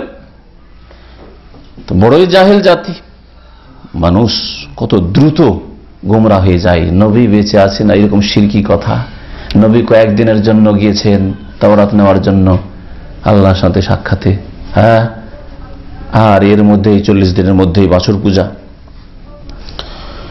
এইভাবে কবর মাজার পূজা শুরু হয়েছে। নবী সাল্লাল্লাহু আলাইহি ওয়াসাল্লামের যুগে হয়নি, সাহাবায়ে কেরামদের জামানায় হয়নি, তাবেঈনদের যুগে হয়নি, তাবা তাবেঈনের যুগে হয়নি, স্বর্ণ যুগে 3-4টা যুগ হয়নি। আর তারপরেই এই সুফিজম, সুফিবাদ আর শিরক কুফরি আর এই মাজার পূজা শুরু হয়ে গেল। আল্লাহ পাক রহম করেছেন যে মুসা আলাইহিস সালামের জামানাতে ওই 40 দিনের মধ্যেই ওরা বাছুর পূজা শুরু করেছিল। আর নবী সাল্লাল্লাহু আলাইহি সাল্লামের উম্মতের মুশরিকরা যারা শিরক করা শুরু করেছে তারা কয়েকটাই প্রজন্ম গিয়েছে, সাহাবায়ে কেরামের জামানা, তাবেঈনদের জামানা, তাবা তাবেঈনদের জামানা, স্বর্ণযুগ পারে তারপর শুরু করেছে শিরক বিদআত। এরকম যতগুলি বিদআত আর শিরক দেখবেন পরে শুরু হয়েছে। মিলাদ ওই রকম পরে শুরু হয়েছে 5ম 6ষ্ঠ শতাব্দীতে, তাহলে 400-500 বছর হয়নি। এক উম্মতকে 4 ভাগে ভাগ করো, আর এক এক নাম, আর এক এক তরিকা, বলে আমরা আর এক তরিকা, তোমরা আর এক তরিকা, আমরা এক মযহাবে, তোমরা আর এক মযহাবের, আমরা ওইটা হাদিস মানবো না কারণ ওইটা আমাদের মযহাবের না। এগুলো এই স্বর্ণ যুগে ছিল না, নবী সাল্লাল্লাহু আলাইহি ওয়াসাল্লামের জামানায়ও ছিল না। হাদিস রাসূলের কথা মানতে হবে বিনা শর্ত। সাহাবায়ে কেরামদের জামানায় ছিল না, তাবেঈনদের জামানায় ছিল না, তাবা তাবেঈনদের জামানাতেও ছিল না। শাহরিয়াল্লাহ মুহাদ্দিস দেহলভী রাহমাতুল্লাহ আলাইহি জন্য বলছেন হুজ্জাতুল্লাহ আল বালিগাই যে 4র্থ শতাব্দী পর্যন্ত, আল কারনুর রাবে, 4র্থ শতাব্দী পর্যন্ত কোন একটা মযহাব মানতে হবে হাদিসের উল্টো হোক, এই মযহাবই গোড়ামি ছিল না। তাহলে স্বর্ণ যুগের দিকে ফিরে যান, তাহলে আসল ইসলাম পাবেন। কোরআন এবং হাদিস মানা আপনার উপর প্রথম ফরজ, আল্লাহ এবং রসুলের কথা মানা সবচেয়ে বড় ফরজ। আল্লাহ এবং রসুলের কথা দিয়ে ইমামের কথাকে চেক করতে হবে, আলেমের কথাকে চেক করতে হবে, মুহাদ্দিসের কথাকে চেক করতে হবে, যাচাই করতে হবে, শাইখুল হাদিসের কথাকে যাচাই করতে হবে, বক্তা সাহেবের কথাকে যাচাই করতে হবে, আমার কথাকে যাচাই করতে হবে কোরআন এবং হাদিস দিয়ে, তাহলে হেদায়েত পাবেন। ফাইন আমানু বিমিসলি মা আমানতুম বিহি, সূরাতুল বাকারা আল্লাহ বলছেন তারা যদি ঈমান নিয়ে আসে, মুমিন হয়, বিমিসলি মা আমানতুম বিহি, হে সাহাবায়ে কেরামরা তোমরা নবী সাল্লাল্লাহু আলাইহি ওয়াসাল্লামের সাথে যেভাবে মুমিন হয়েছো, যেই ধরনের যেই রাস্তার উপর আছো ওই রাস্তার উপর যদি তারা আসে। নবী সাল্লাল্লাহু আলাইহি ওয়াসাল্লামের জামানায় সাহাবায়ে কেরাম, তাবেঈন, তাবা তাবেঈন জামানাতে একটা উম্মত থাকলো, আর সেই উম্মতকে তরিকত মারিফতের ভাগে 4 ভাগ করলেন, আবার মযহাবে 4 ভাগ করলেন, আবার কত রকমের ভাগ, আকীদার ভাগ করলেন, আশারি, মাতুরিদি, হ্যাঁ, অমুক আর তমুক। এইসব ভাগ ইসলামে নেই। এইসব ভাগ স্বর্ণ যুগের পরে হয়েছে।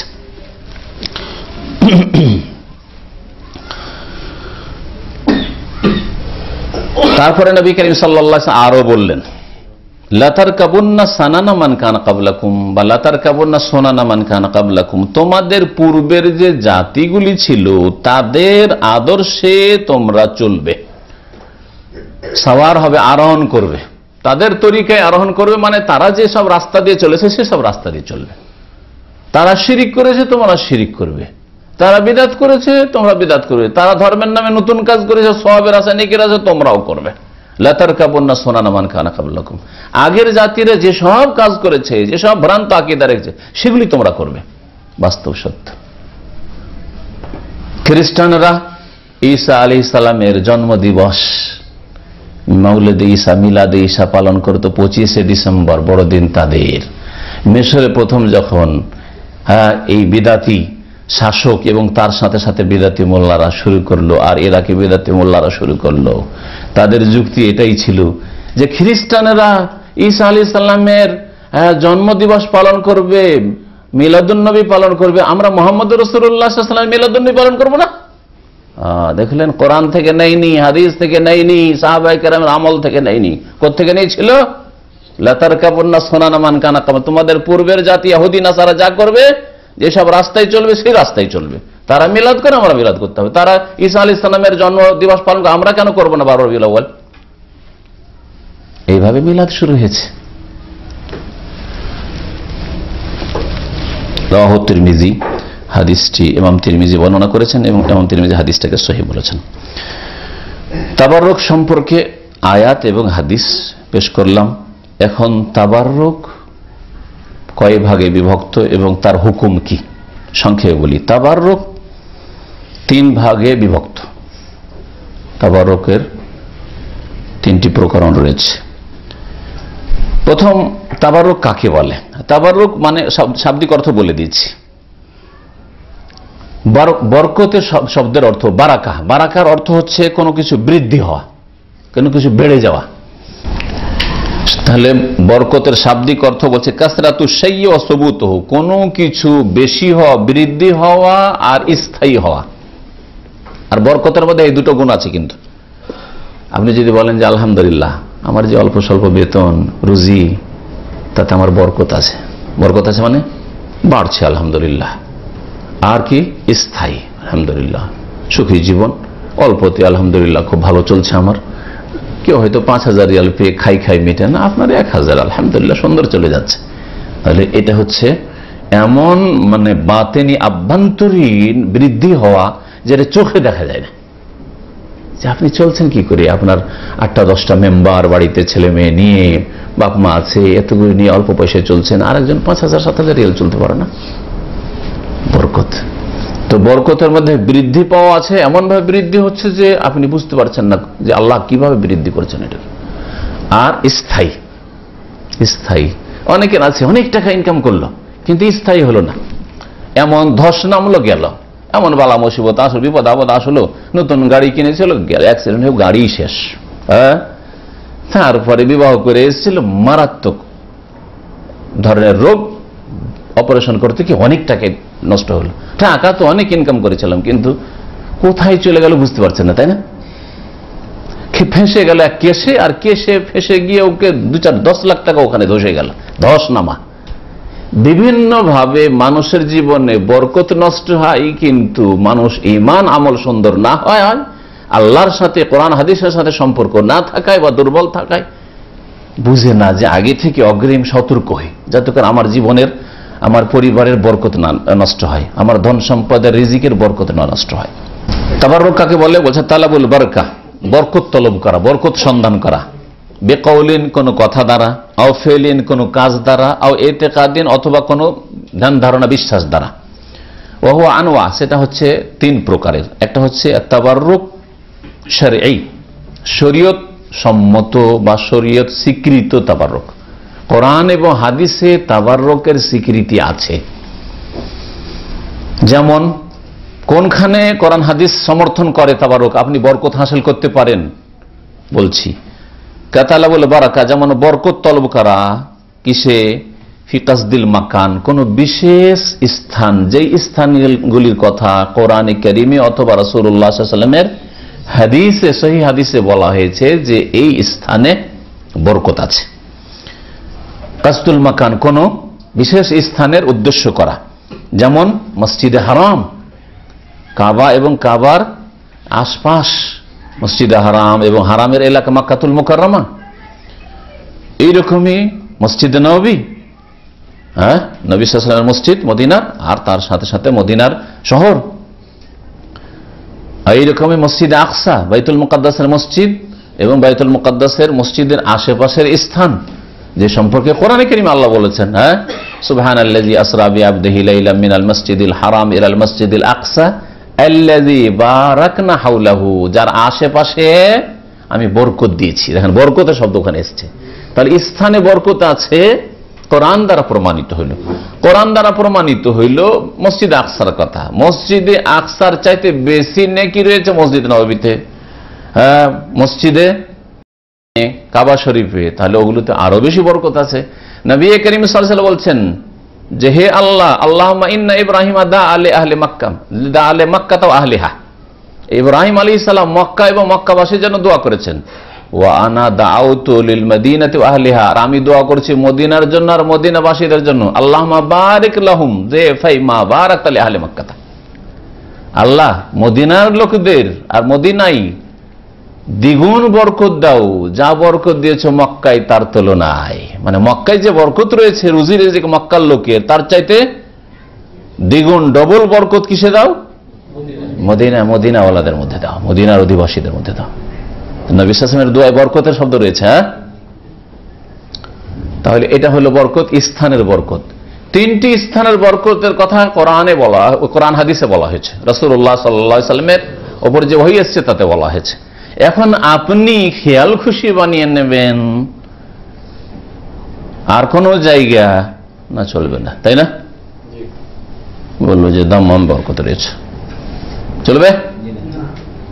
আল হাসায় বরকত রয়েছে, রিয়াজে বরকত রয়েছে, বরকত সব জায়গায়, যেখানে মুসলিম রয়েছে বরকত, ওটা আলাদা কথা। কিন্তু বিশেষ বরকত স্থান হিসাবে, স্থানের কারণে আর কোথাও নেই। তো রিয়াজে, দাম্মামে, জেদ্দাতে যদি বরকতের কথা আমরা বিশ্বাস না করি, তাহলে বলবেন যে খাজা বাবার আজমের শরীফে বরকত রয়েছে, হ্যাঁ, শাহজালাল ওই সিলেটে ওখানে বরকত রয়েছে, আর ওই বাগদাদ শরীফে বরকত রয়েছে, বলবেন টঙ্গী শরীফে বরকত রয়েছে, রায়ওয়ান শরীফে বরকত রয়েছে, নিজামুদ্দিন দিল্লিতে বরকত রয়েছে। সব বিদাতি আকীদা। হ্যাঁ, সর্বনিম্ন বিদাত হবে যদি বরকতের বিশ্বাস রাখেন যে ওই সব জায়গায় বরকত তাবারকের জন্য যাচ্ছি, বরকতের জন্য যাচ্ছি। আর না হলে শিরকে পৌঁছিতে পারো যদি মনে করেন যে ওই সব জায়গায় গেলে ওই সব জায়গার মধ্যে বরকত দেওয়ার ক্ষমতা রয়েছে, তাহলে শিরকি আকীদা। কেউ গাছে বরকত মনে করতো, কেউ পাথরে বরকত মনে করতো, আপনি ওই সব স্থানে বরকত মনে করছেন, যেগুলি কোরআন এবং হাদিস দ্বারা সমর্থিত নয়। তো জায়গার ক্ষেত্রে বললাম। সময়ের ক্ষেত্রে হ্যাঁ, বিশেষ বিশেষ কিছু সময় বরকত আছে, কিন্তু আপনার খেয়াল খুশি ছেড়ে দেওয়া হয়নি, কোরআন হাদিসে যা বলা হয়েছে। যেমন শরীয়তের মোবারক মৌসুম রমজান, রমজানুল মোবারক, রমজান বরকতের মাস, আপনি বরকত হাসিল করেন রমজান ইবাদত বন্দি করে। জিলহজ মাসের 10 দিন বরকত রয়েছে, তাই না? ব্যক্তির বরকত, এখন সময় হয়ে গেল, স্থান হয়ে গেল, এখন ব্যক্তির ক্ষেত্রে আল্লাহ পাক রব্বুল আলামিনের জাতে পাকের পরে একমাত্র রাসূলুল্লাহ সাল্লাল্লাহু আলাইহি সাল্লামের শরীরের যে পোশাক পরিচ্ছদ বা অন্য কিছু, এতে থেকে বরকত নেওয়া প্রমাণিত, এছাড়া আর কোনো কিছু থেকে প্রমাণিত নাই।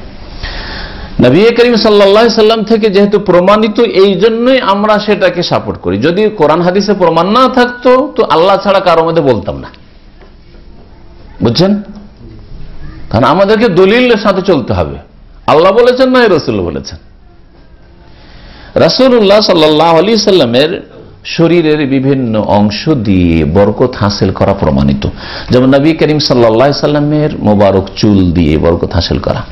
উম্মে সুলাইম একটা চুল পেয়েছিলেন, চুলগুলোকে বোতলে ভরে রেখে নিয়েছিলেন, হ্যাঁ, আর তারপরে যখন কেউ অসুস্থ হইতো ওই চুলে যে পানিটা আছে ওই পানিটা দিলে শেফা হইতো। আমাদের কাছে প্রমাণিত। নবী সাল্লাল্লাহু আলাইহি ওয়াসাল্লামের অনুমতিতে চুলগুলি নিয়ে রেখেছিলেন। নবী সাল্লাল্লাহু আলাইহি ওয়াসাল্লাম জানতেন যদি শিরক হইতো, বিদআত হতো, তাহলে সাথে সাথে ওহী নাযিল হইতো যে এটা নিষেধ করো। নবী সাল্লাল্লাহু আলাইহি ওয়াসাল্লাম এই জিনিসগুলো দেখেন। নবী সাল্লাল্লাহু আলাইহি ওয়াসাল্লাম যখন উযু করতেন, উযুর পানি পড়তো, উযুর পানিগুলোকে সাহাবীরা নিয়ে নিতেন আর গায়ে হাতে নিতেন। হুদায়বিয়ার সন্ধির সময়ের ঘটনায় আছে, নবী সাল্লাল্লাহু আলাইহি ওয়াসাল্লাম থুতু ফেললে নিয়ে নিতেন আর খেয়ে নিতেন, আছে, এর প্রমাণ আছে। নবী করিম সাল্লাল্লাহু আলাইহি ওয়াসাল্লাম যখন হজ করেন বা উমরা করেন, চুলগুলি যখন মুন্ডন করলেন তো চুলগুলি সাহাবায়ে কেরামদেরকে দিয়েছিলেন, তারা নিয়েছিলেন, সংরক্ষিত রেখেছিলেন। কিন্তু আজকে 1400 বছর পরে আপনি বলবেন যে না, আমাদের বাংলাদেশে চুল মোবারক আছে, নবী সাল্লাল্লাহু আলাইহি ওয়াসাল্লামের চুল আছে। প্রমাণ কি যে এটা নবীর চুল? এই নিয়ে কত ব্যবসা, কারণ অনেক লোক অনেক ব্যবসা করেছে। আপনার কাছে কোনো সনদ নেই, সুতরাং ওইসবের পিছনে পড়বেন না। কিন্তু যতদিন পর্যন্ত নিশ্চিত জানা ছিল, সাহাবায়ে কেরামদের আমল পর্যন্ত জানা গেছে, তাবেঈনদের আমলে কোনো হাদিস পাওয়া যায় না যে কোন তাবেঈর কাছে চুলগুলি গেল উম্মে সুলাইমের পরে। নবী করিম সাল্লাল্লাহু আলাইহি সাল্লামের কাপড় চোপড় থেকে বরকত হাসিল করা, যেগুলি নবী সাল্লাল্লাহু আলাইহি সাল্লামের শরীর মোবারক দেহকে ছুঁয়েছে। আব্দুল্লাহ বিন উবাই মুনাফিক যখন মারা গেল, রাসূলুল্লাহ সাল্লাল্লাহু আলাইহি ওয়াসাল্লাম তার জামাটা খুলে কাফনে দেওয়ার জন্য দিয়েছিলেন। হাদিস জানা আছে? এমনি এমনি দেবেন? নিশ্চয়, তাতে আশা করলেন যদি বরকত হয়। কিন্তু মুনাফিক এই বরকত থেকে কোনো ফায়দা হবে না মুনাফিকের। তারপরেও তার ছেলে আব্দুল্লাহ, তার নাম ছিল এই মুনাফিক ইবনে উবাইয়ের ছেলের নাম আব্দুল্লাহ ছিল, ও আবার খাঁটি মুসলিম। তার ছেলের অন্তরটাকে জয় করার জন্য, ইসলামের দিকে আকৃষ্ট করার জন্য, হ্যাঁ, যাতে করে তার মনে কষ্ট না হয় যে রাসূলুল্লাহ আমার বাপের কত হিতাকাঙ্ক্ষী ছিলেন, যদিও দুশ্মন ইসলামের আমার বাপ, তারপরেও জামা খুলে দিয়ে দিয়েছেন কাফন করতে, তাই না? তাহলে এইসব দিয়ে বরকত নবী সাল্লাল্লাহু আলাইহি ওয়াসাল্লামের জীবদ্দশাই তো প্রমাণিত। কিন্তু নবী সাল্লাল্লাহু আলাইহি ওয়াসাল্লাম ইন্তেকালের পরে ওয়ানাহু যালিকা ফি হায়াতিহি ওয়া বিইকরারিহি, নবী সাল্লাল্লাহু আলাইহি ওয়াসাল্লাম জীবদ্দশাই এবং তার স্বীকৃতির ভিত্তিতে, তার অনুমোদনের ভিত্তিতে তিনি যদি সাব্যস্ত করেছেন তাহলে, আর নিষেধ করলেন না। যেমন কোন একজন লোক হঠাৎ করে দৌড় দিয়েছে, নবী সাল্লাল্লাহু আলাইহি ওয়াসাল্লামের সিজদায় পড়ে গেল, নবী সাল্লাল্লাহু আলাইহি ওয়াসাল্লাম সমর্থন দিয়েছিলেন? আরে কি করলে তুমি? হ্যাঁ, ইয়া রাসূলুল্লাহ, দেখি ইহুদি নাসারাদের আলেমদেরকে, ওদের ধর্মগুরুদেরকে সিজদা করছে, আর তারপরে ইয়াসজুদু লাকাল বাহাইম, আপনাকে উঠ আপনার সামনে ঝুঁকতে আসে, আমরা কেন সিজদা করবো না? না, যদি কাউকে সিজদা করার অনুমতি দেওয়া হইতো তাহলে স্ত্রীকে বলতাম যে তোমার স্বামীকে সিজদা করো। সিজদা নিষেধ করলেন না? করলেন না? তাহলে সিজদা করে বরকত হাসিল করবে, এটা নবী সাল্লাল্লাহু আলাইহি ওয়াসাল্লামের জীবনেও ছিল না। কিন্তু শরীরের বিভিন্ন অংশ দিয়ে বরকত ছিল নবী সাল্লাল্লাহু আলাইহি ওয়াসাল্লামের জীবদ্দশা পর্যন্ত। নবী সাল্লাল্লাহু আলাইহি ওয়াসাল্লাম ইন্তেকালের পরে এখন এই মাসলাও জানতো, কারণ এই রোগগুলি আমাদের দেশে আছে। নবী সাল্লাল্লাহু আলাইহি ওয়াসাল্লামের ইন্তেকালের পরে নবীর কবরের মাটি কোন সাহাবী নিয়েছেন যে ওর থেকে তাবারক হাসিল করি? হ্যাঁ, নিয়েছেন? নবীর হুজরা শরীফের মাটি নিয়ে যায়, এইসব কাজ করেননি।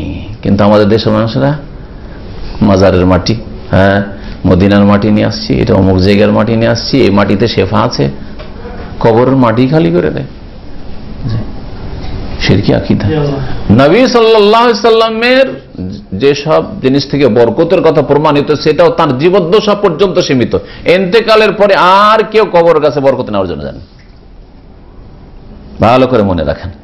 যদি ইন্তেকালের পরে যান আর যদি মনে করেন যে নবী সাল্লাল্লাহু আলাইহি ওয়াসাল্লামের মধ্যে বরকত দেওয়ার ক্ষমতা আছে, তাহলে বড় শিরক হবে। আর যদি মনে করেন তো নবী সাল্লাল্লাহু আলাইহি ওয়াসাল্লাম আমাদের নবী, তখন নিশ্চয় আশেপাশে তার কবরের আশেপাশে বরকত আছে, কবরের আশেপাশে বরকত আছে নিশ্চয়, আল্লাহ বরকত দেনেওয়ালা কিন্তু আছে, তাহলে এটা হবে বিদআতি আকীদা, বিদআতি বরকত হাসিল করা, যেটা ধীরে ধীরে শিরক পর্যন্ত পৌঁছাবে। এইরকমই কথা দ্বারা, বেশ কিছু কথা বাণী দ্বারা বরকত হাসিল হইতে পারে। অবিল আকওয়াল, যেমন কোরআনে কারীম, দোয়া, এরকম যে কোনো ভালো কথা দিয়ে বরকত হইতে পারে। হ্যাঁ, সালাম আলাইকুম, নবী সাল্লাল্লাহু আলাইহি ওয়াসাল্লাম বলেছেন তুমি বাড়িতে ঢুকলে সালাম বলো আর বিসমিল্লাহ বলো, কি হবে? এখনো বারাকাতান লাকা ওয়া লি আহলি বাইতিকা, তোমার বাড়িতে বরকত হবে, তোমার পরিবার পরিজনে বরকত হবে। তাহলে ওই যে বিসমিল্লাহ বললেন বাড়িতে ঢোকার সময়, আর শয়তান ঢুকতে পারলো না, বরকত হইল। সালাম আলাইকুম, সালাম দিলেন বাড়িতে ঢুকতে, গেটে বাড়িতে বরকত হইল।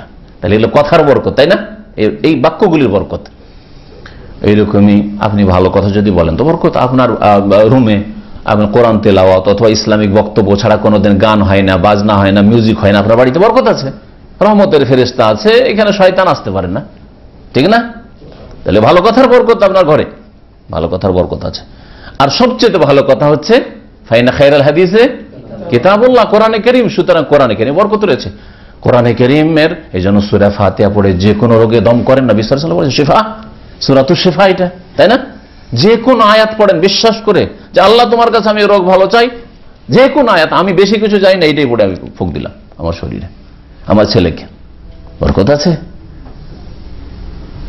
আচ্ছা, এমনিও শুধু ফুঁক দেওয়ার ক্ষেত্রে বলছি না, কোরআনে কারীম তেলাওয়াত করছে, সকাল বিকাল আপনি তেলাওয়াত করছেন, আপনার জীবনে বরকত আছে, আপনার বাড়িতে যেখানে তেলাওয়াত করছে বরকত আছে, আল্লাহর কালামের বরকত আছে, দুয়ার বরকত আছে। আপনি গাড়িতে চলছেন, দোয়া পড়লেন, নতুন একটা জায়গায় নামলেন, আউযু বিকালিমাতিল্লাহি তাম্মাতি মিন শাররি মা খালাক, এগুলো হচ্ছে বাক্যের বাণীর বরকত, কোরআন আয়াতের বরকত অথবা হাদিসের দুয়ার বরকত, এগুলো হচ্ছে বরকত। শব্দেরও বাক্যেরও বরকত আছে। যেমন খারাপ কথা বললে ওর জন্য বরকত নষ্ট হবে, গান বাজনা মিউজিক চলছে বাড়িতে, নাচ চলছে, বরকত নাই সব জায়গায়, শয়তান দখল করে আছে। এইরকমই ছবি ঝুলানো আছে, তাহলে সেখান থেকে রহমতের ফেরেশতা চলে যাচ্ছে, বরকত নষ্ট হচ্ছে। কুকুর পুষছে, বরকত নষ্ট, এমন বরকত নষ্ট হওয়া হচ্ছে যে নেকিও মাইনাস হচ্ছে। হাদিস আছে না যে যদি কেউ যদি বাড়িতে কুকুর পুষে তাহলে কি হবে?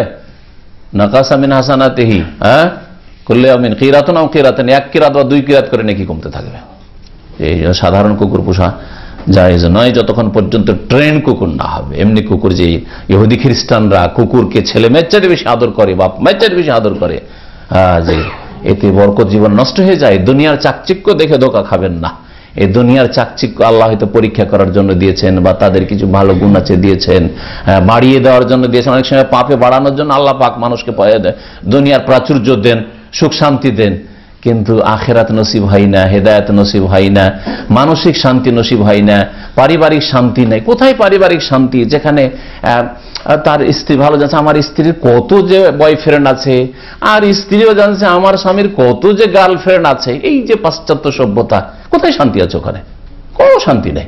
কিন্তু একজন মুসলিম আলহামদুলিল্লাহ বিদেশে 2 বছর 3 বছর থাকলেও আপনি জানছেন যে আলহামদুলিল্লাহ আমি একজন মুসলিম নামাজি, আমার স্ত্রী মুসলিম নামাজি, আর সে পর্দা করে, আলহামদুলিল্লাহ আল্লাহকে ভয় করে, সুতরাং কখনোই টেনশন নাই যে আমার স্ত্রী কারোর সাথে ভাবসাব হয়ে যেতে পারে, অথবা আপনার স্ত্রী কখনো টেনশন নাই যে ওখানে আবার কি করছে না করছে।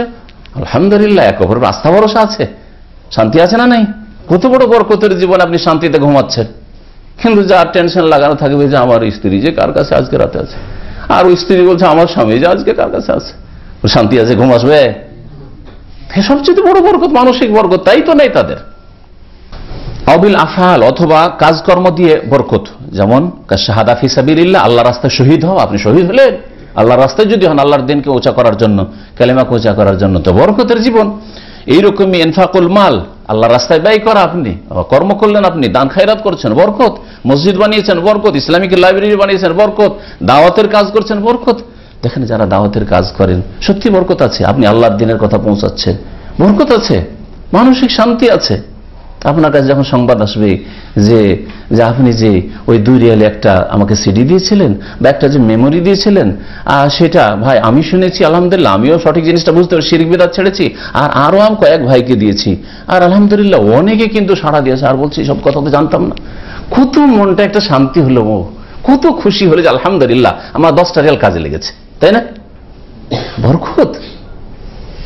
এছাড়া ধন সম্পদের বরকত আসছে, সেগুলো দেখতে পাই না। যে আপনি হয়তো নেক কাজ করছেন, মানুষকে ভালো পথ দেখাচ্ছেন, তা'মুরুন বিল মা'রুফ ওয়া তানহাউনা আনিল মুনকার, ভালো কাজের নির্দেশ দিচ্ছেন, উপদেশ দিচ্ছেন, অন্যায় কাজকে দূর করার চেষ্টা করছেন, সেই জন্য হয়তো আপনার জীবন, আপনার ছেলে মেয়েদের জীবনে বরকত দিয়েছে। এইরকম বহু বরকত রয়েছে। তাহলে কাজে কর্মে, ভালো কাজে বরকত রয়েছে। আপনি সকালবেলা ফজর নামাজ পড়েছেন আর কাজে বেরিয়েছেন, তো ওর বরকতে হয়তো আপনি মেলা বালা মুসিবত থেকে বেঁচেছেন। কিন্তু অনেক বেদিন বেনামাজি হয়তো বালা মুসিবত তার দিনে এসছে, এই জন্যই যে সে পাপিষ্ঠ হয়ে সকালবেলা বেরিয়েছে, গুনাহগার। এরকম বহু ক্ষেত্রে আপনি দেখবেন, যদি ঈমানি দৃষ্টি থাকে, তাকওয়ার দৃষ্টি থাকে, তো দেখতে পাবেন সুবহানাল্লাহ। জীবনে মাঝে মধ্যে যখনই দেখেছি যে কোন একটা ছোটখাটো দুর্ঘটনা ঘটেছে, একটা অ্যাক্সিডেন্ট ঘটেছে, সেদিন দেখেছি আজকে সকালে জিকির আজকার গুলিতে গাফিলতি হয়েছে, অথবা সন্ধ্যাবেলা আজকে জিকিরগুলো ব্যস্ততায় পড়িনি। নিশ্চয়ই আমি আমি আমি আমার জীবনের কথা বলছি। আমি যেই দিন এরকম কিছু হয়েছে, আমাদের গাড়ি আছে, গাড়ি অ্যাক্সিডেন্ট হতে পারে, তো যেই দিনে একটু কিছু হয়েছে আমি চিন্তা করি যে আজকে এটা ঘটলো কেন? নিশ্চয়ই হয় আমার ত্রুটি আছে, যার কারণে আমার ছেলের দ্বারা এটা ভুল হয়েছে, বা এই অ্যাক্সিডেন্ট হয়েছে, অথবা আমার ছেলে নিজে ভুল করেছে। ছেলেকে জিজ্ঞাসা হতো সকালবেলা জিকির আজকার পড়েছিলে তুমি, বা আজকে সন্ধ্যাবেলা জিকির আজকার পড়েছিলে? জবাব নাই। গাড়িতে চেপেছিলে তখন সুবহানাল্লাযী সাখখারানা হাযা পড়েছিলে? বুঝতে পেরেছেন? ভালো করে দেখবেন যে নিশ্চয় কোনখানে ত্রুটি আপনার আমার আছে, যার ফলে আজকে এই বরকতটা নষ্ট হয়েছে। 1000 রিয়ালের খেসারত হয়ে গেল, 500 রিয়াল ক্ষতি হয়ে গেল, বা কিছু হইল। যে কোনো ক্ষেত্রে আপনি দেখবেন দান খেরাতের বরকত রয়েছে আল্লাহ সন্তুষ্টির জন্য। এইরকমই মানুষের উপকার করেন, উপকার আপনার কর্ম, এতে বরকত আছে। আহসান কামা আহসান আল্লাহু ইলাইক, আল্লাহ আপনার সাথে অনুগ্রহ করেছেন, ইহসান করেছেন, যে আপনাকে ভালো স্যালারি দিয়েছেন, সৌদি আরবে রেখেছেন, আল্লাহ পাক ভালো একটা বেতন দিচ্ছেন। দেশে মানুষ টাকাতে বেতন নিচ্ছে, আর আপনি রিয়ালে, একটা রিয়াল পেলে আপনার 20-22 টাকা হয়ে যায়। আপনাকে আল্লাহ অনেক সুখে রেখেছে। বড় বড় শিক্ষিত মানুষ এত টাকা ইনকাম করতে পারেন, আপনি মূর্খ 5 পাস ম্যাট্রিক পাস মানুষ, আপনি এত টাকা ইনকাম করছেন। আহসান কামা আহসান আল্লাহ ইলাইক, আল্লাহ তোমার ইহসান করেছে, তুমিও গরিব দুঃখী আত্মীয় স্বজন আর দিনের খেদমতে এই টাকা পয়সাগুলি ব্যয় করো, দেখবে যে আল্লাহ পাক তোমার বরকত দেবেন। তাহলে ইহসান করলে, মানুষের উপকার করলে বরকত হয়। কাজের মধ্যে বরকত রয়েছে, ভালো কাজে বলছিলাম। আর কিসে? বেশ কিছু খাদ্য জাতীয় জিনিস রয়েছে, তাতে বরকত রয়েছে। পানীয় রয়েছে, তাতে বরকত রয়েছে। যেমন নবী করিম সাল্লাল্লাহু আলাইহি ওয়াসাল্লামের হাদিস দ্বারা প্রমাণিত আসল মধুতে বরকত রয়েছে। কোরআনে কারীম মধুর কথা বলা হয়েছে। ওয়াউহা রাব্বুকা ইলান নাহল আন ইত্তাখিযি মিনাল জিবালি বুয়ুতান ওয়া মিনাশ শাজারি ওয়া মিম্মা ইয়ারিশুন সুম্মা কুলি মিন কুল্লি সামারাত ফাসলুকি সুবুলা রাব্বিকা যুলুলান ইয়াখরুজু মিন বুতুনিহা শারাবুন মুখতালিফুন আলওয়ান ফিহি শিফাউন লিন-নাস। সুবহানাল্লাহ। এই মধুর কথা আর মৌমাছির কথা বলার পরে সূরাতুন নাহলে আল্লাহ বলছেন ফিহি শিফাউন লিন-নাস, এতে কি আছে? মানব জাতির জন্য শেফা রয়েছে।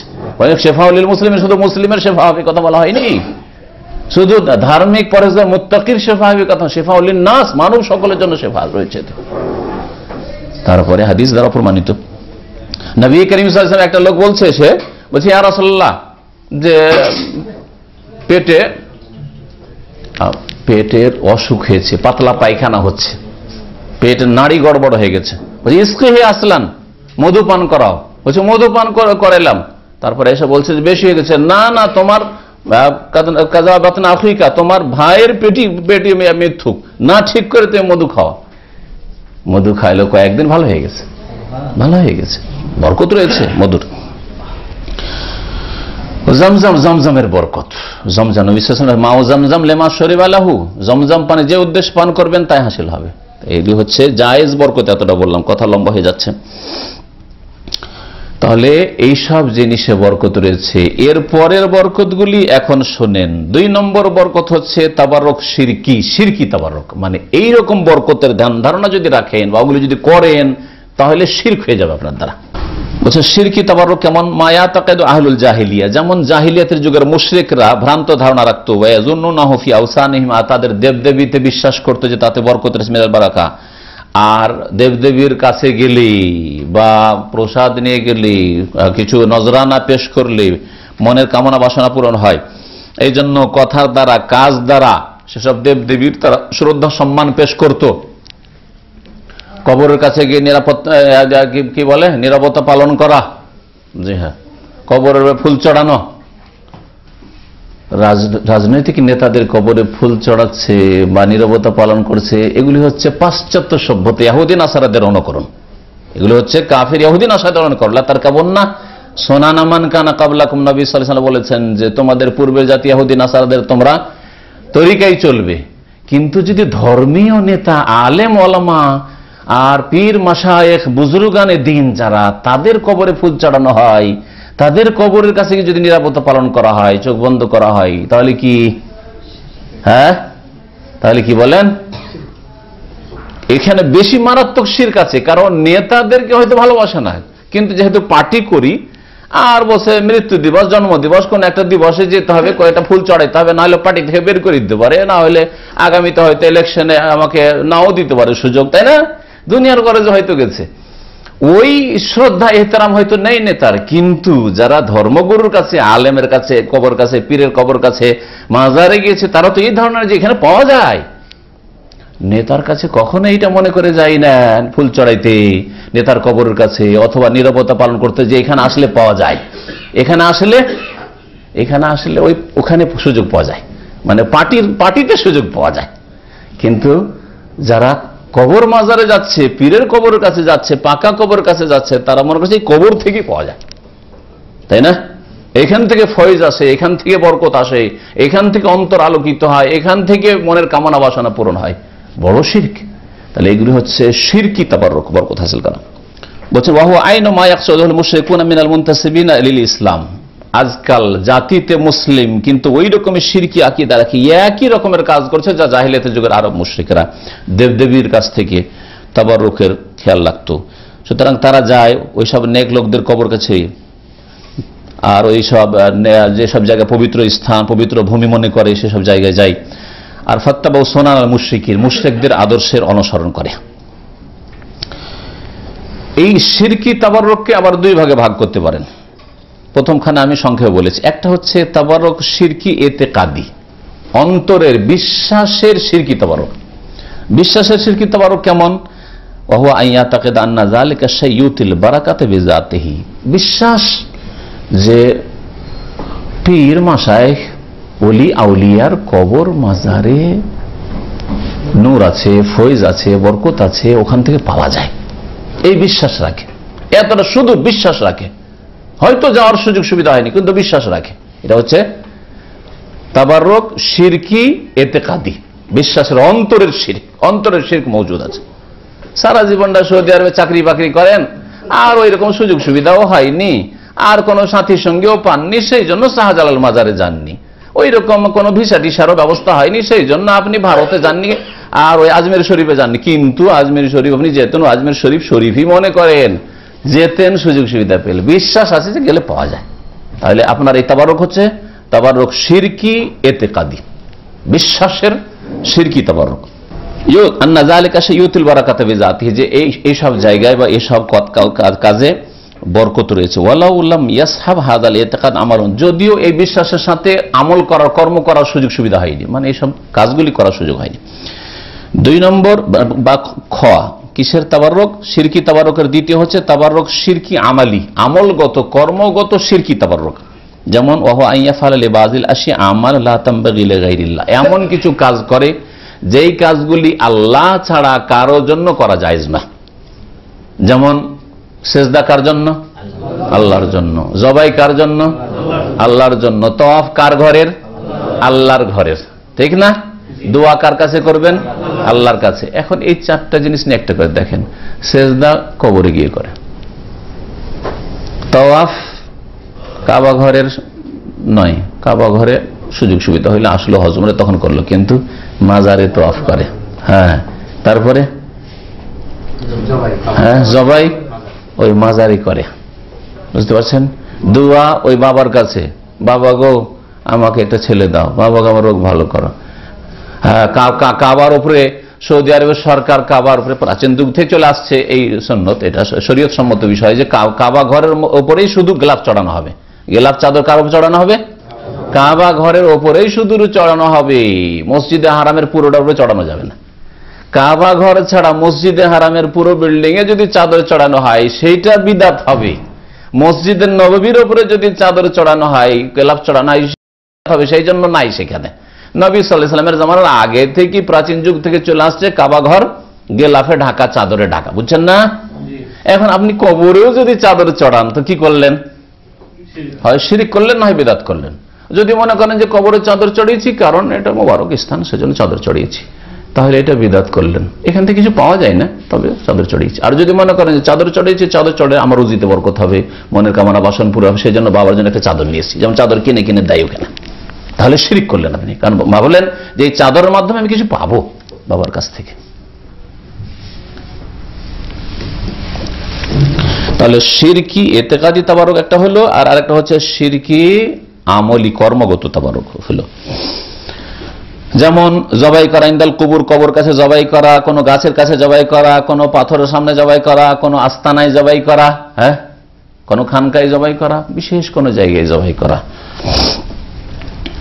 ফাহাযা কুল্লুহু শিরকুন আকবার, এগুলো হচ্ছে সব বড় শিরক। লিমা ফিহি মিন তাসবিয়াতিল মাখলুকাত বিল খালিক, কারণ এতে আপনি মাখলুককে, কবর মাজারকে খালিক আল্লাহর সাথে, স্রষ্টার সাথে সমান করে দিলেন আপনি, কথায় কাজে বা আমলে। আল্লাতী লা তানবাগি ইল্লাল্লাহ ইল্লা লিল্লাহ, একমাত্র আল্লাহ ছাড়া কারোর জন্য এগুলি করা জায়েজ নাই।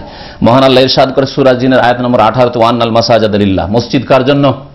আল্লাহর জন্য। ফালা তাদউ মা আল্লাহি আহাদা, আল্লাহর সাথে কাউকে ডেকো না। দুটো কথা আল্লাহ এখানে বলেছেন। সেজদা আল্লাহর জন্য, মসজিদ আল্লাহর মানে সেজদা আল্লাহর জন্য হবে। আর আল্লাহর সাথে কাউকে ডেকে না মানে আল্লাহ ছাড়া কারো কাছে দোয়া করিও না, কাউকে ফরিয়াদ করিও না, ইয়া আল্লাহ, ইয়া রব, হ্যাঁ, রব্বানা, আল্লাহুম্মা যেমন বলছেন ওইরকম বলেন। ইয়া গাউসুল আজম বলবেন মাদাদ, ইয়া খাজা বাবা, সমান করে দিলেন আপনি। মখলুককে, সৃষ্টিকে খালেকের সমান করে দিলেন আপনি, বড় শিরক করলেন।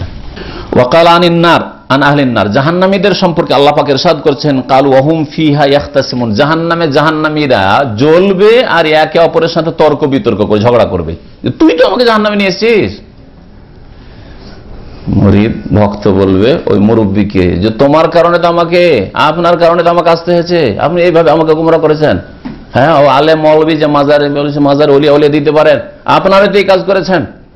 তোমাদের জবরদস্তি নিয়ে গেছিলাম, জবরদস্তি ধরে নিয়ে গেছিলাম, তোমার টিকিট আমি দিয়েছিলাম না, তুমি আমার টিকিট দিয়ে নিয়ে গেছিলে, মোল্লার টিকিট দিয়ে তো ওই পয়সাওয়ালা নিয়ে গেছে, কথা বুঝতে পারছেন না? এই ঝগড়া করবে, হম ফি ইখতাসিমুন, ঝগড়া করবে, জাহান্নামে জ্বলবে, ঝগড়া করবে।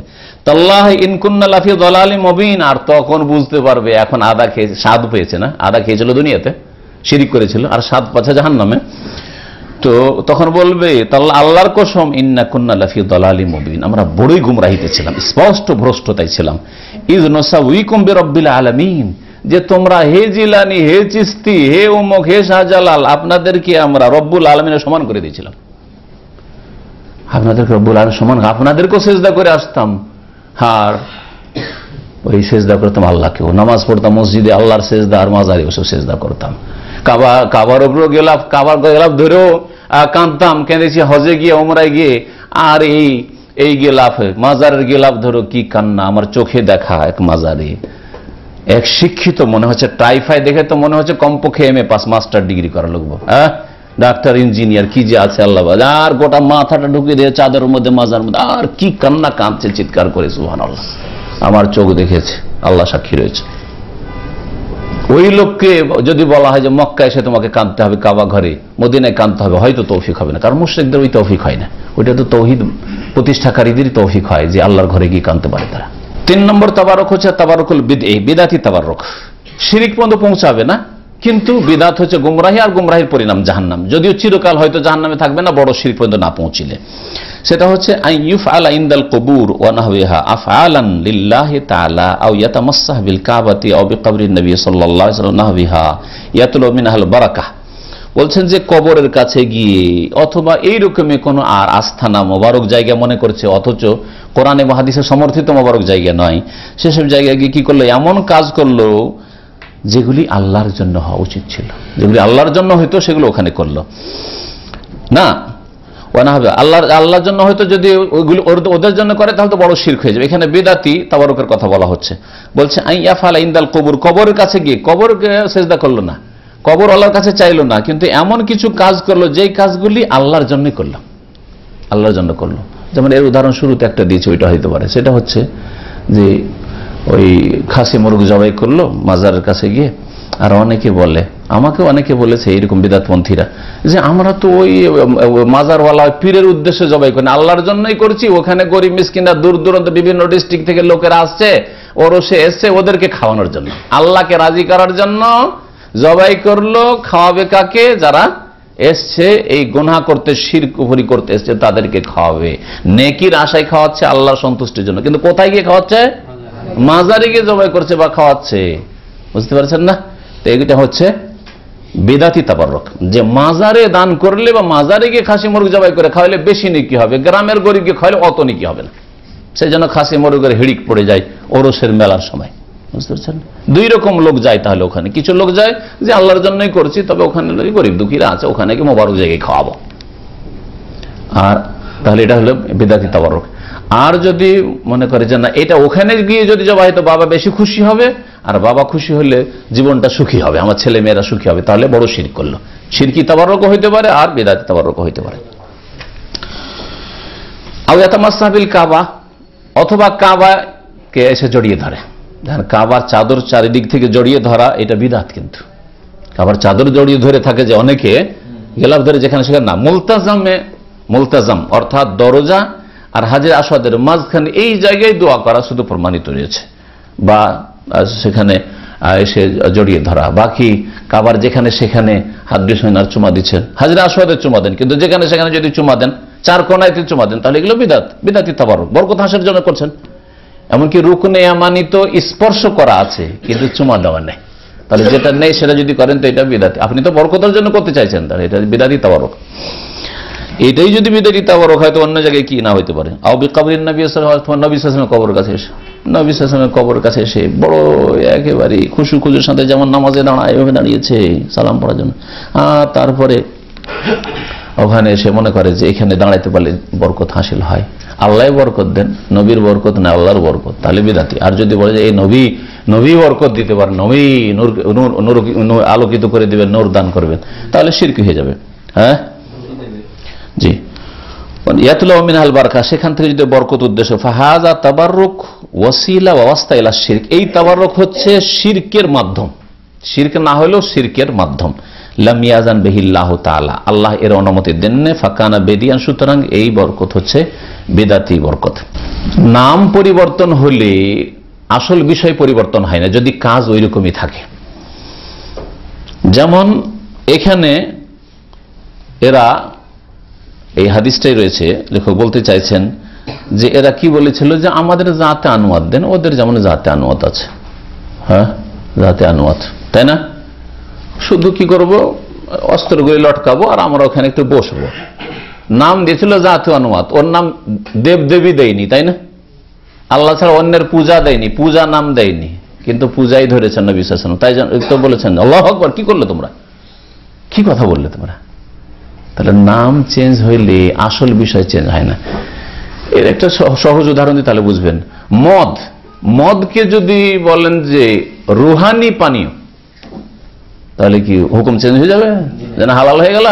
হ্যাঁ, মদ বোতলে ভরা আছে আর ওর নাম যে সফট ড্রিঙ্ক নাম দিয়ে দিলেন, তাহলে কি হালাল হয়ে যাবে নাকি? না। বা আরো কিছু নাম বিয়ার আর আসলে নেশা আছে, ধর অ্যালকোহল আছে, তাহলে কি জায়েজ হয়ে যাবে? জায়েজ হবে না। হয়তো এখানে যেগুলো আছে এই নামে সেগুলিতে নাই, কিন্তু অনেক দেশে আছে যে নাম এই ধরনের, এমন নাম আছে যে আপনি ভাবেন যে এটাও হয়তো 7-আপের মতো, কোকা কোলার মতো, কিন্তু আসলেও তো মদ আছে। তো নাম চেঞ্জ হলে শুধুই হয় না। যেমন জেনা ব্যভিচারের ক্ষেত্রে আজকাল বেশ্যাখানা বলছে না, সরকার, বেদিন সরকারগুলো বলছে বেশ্যাখানা বলবে না, এটা তো মানহানি হচ্ছে এদের, আর এদেরকে বেশ্যা বলবে না। বেশ্যা বললে কেস হয়ে যাবে আপনার বিরুদ্ধে। কি বলতে হবে? যৌনকর্মী বলতে হবে। ওরাও কর্ম করেছে, আপনি বিল্ডিং কনস্ট্রাকশন করেছেন, ওরা দেহ ব্যবসা করছে, যৌনকর্মী। বুঝতে পেরেছেন? কি শয়তানি কথা, কি শয়তানি শিক্ষা, কি শয়তানি ভাষা। তো নাম যৌনকর্মী বলে দিলে কি জেনাটা জায়েজ হয়ে গেল? জেনা বললেন না, বেশ্যা বললেন না, বেশ্যাখানা বললেন না, তাহলে কি হুকুম চেঞ্জ হলো? হুকুম পরিবর্তন। হুকুম আপন জায়গায়, কাজ তো ওইটাই। ঠিক ওই রকমই কবর পূজারীরা যদি বলে কবর পূজা, কি বললো কবর পূজা? আমরা কখন কবর পূজা করি না? আমরা তো অলি হলেও তাজিম করি, সেজদায় তাজিমই করি, ওটা সম্মানের সেজদা করি, ওটা পূজা হইল? আমরা জবাই করি, গরিব মিসকিনকে খাওয়াবো তাই জবাই করি। নাম যাই কিছু দেন না কেন, কাজ ওটাই, কাজ শিরক অথবা বিদাতি হচ্ছে। আপনি শিরক বিদাত মনে করে করেন না, কিন্তু কাজটা শিরক বিদাতেরই করছেন। আপনি পূজা মনে করে করেন না, পূজার সাথে খুব অ্যালার্জি আছে, কারণ পূজা হিন্দুরা করে, আপনি কিন্তু কাজ তো ওইগুলি করলেন। আপনি হিন্দুরা যা মূর্তি থেকে আশা করে, আপনিও মাজার থেকে ওইতেও আশা করছেন। আপনি পার্থক্য তো কিছু নাই। এই জন্য নবী করিম সাল্লাল্লাহু আলাইহি ওয়াসাল্লাম ওরা জাতে আনওয়াত বলেছিল, অথচ বলছে যে সুবহানাল্লাহ, তোমরা তো ওই মুসা আলাইহিস সালামের জাতি মূর্খ জাতির মতো বললে, ইজাল্লানা ইলাহান, কোথায় এলা, কোথায় জাতে আনওয়াত? ওরা তো এলাহ বলেনি যে আমাদেরকে দেব দেন, দেবী দেন। ওরা জাতে আনওয়াত চেয়েছিল, একটা গাছ চেয়েছিল যে আমরা একটু বরকত হাসিল করবো। কিন্তু দলিল নবী সাল্লাল্লাহু আলাইহি ওয়াসাল্লাম খণ্ডন করতে বলছেন যে তোমরা তো ওদের মতো, ওরা এলাহ চেয়েছিল, কামা লাহুম আলেহা, ওদের অনেক আলেহ আছে, তোমরাও তো তাই চাইলে। সাহাবারা তো এই কথা বলে, ইয়া রাসূলুল্লাহ আপনি কি বললেন? আমরা বললাম জাতে আনওয়াত, একটা গাছ চার, আপনি বলেন আল এলাহ, কোথায় এলাহ চেয়েছি? এই কথা তো বলেননি, বুঝছেন না? নাম শুধু সুন্দর হয়ে গেলে কাম সুন্দর হবে না, কাজটাও সুন্দর হইতে হবে। ওই রকমই আজকাল ভারত, বাংলাদেশ, পাকিস্তানে যারা যত বেশি কবর মাজার পূজা করে, শিরক বিদআত করে, তাদের নাম হচ্ছে আহলে সুন্নাত ওয়াল জামাত। তারা নিজেদেরকে সুন্নি বলে, আমরা সুন্নি মুসলিম। আর যদি কেউ কবর মাজার পূজাকে শিরক বলে, হ্যাঁ, পীরের মুরিদ হওয়াকে বিদআত বলে, আর তারপরে যদি বলে যে সুফি ইসলামের নেই বলে, তো বলে যে ওয়াহাবি। কোরআন এবং হাদিসের কথা বললে ওয়াহাবি হয়ে যায়, আর শিরক বিদআত করলে কি হয়? সুন্নি হয়। নাম তো চমকদার, কি আসলে কি সুন্নি হবে না? কাজ পরিবর্তন হয় না, কাজ দেখতে হবে, কাজের কোয়ালিটিটা কি আছে।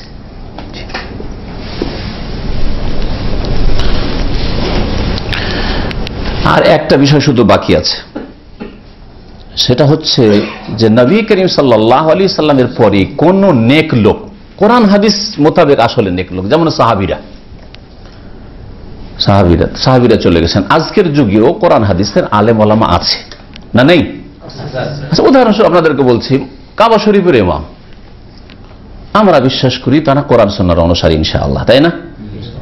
শেখ আব্দুর রহমান সুদাইস হাফিজাহুল্লাহ, হ্যাঁ, সৌদি আরবের বর্তমান বড় মুফতি শেখ আব্দুল আজিজ আলী শেখ আরাফাতের আজকে 30-35 বছর থেকে তিনি খতিব ইমাম।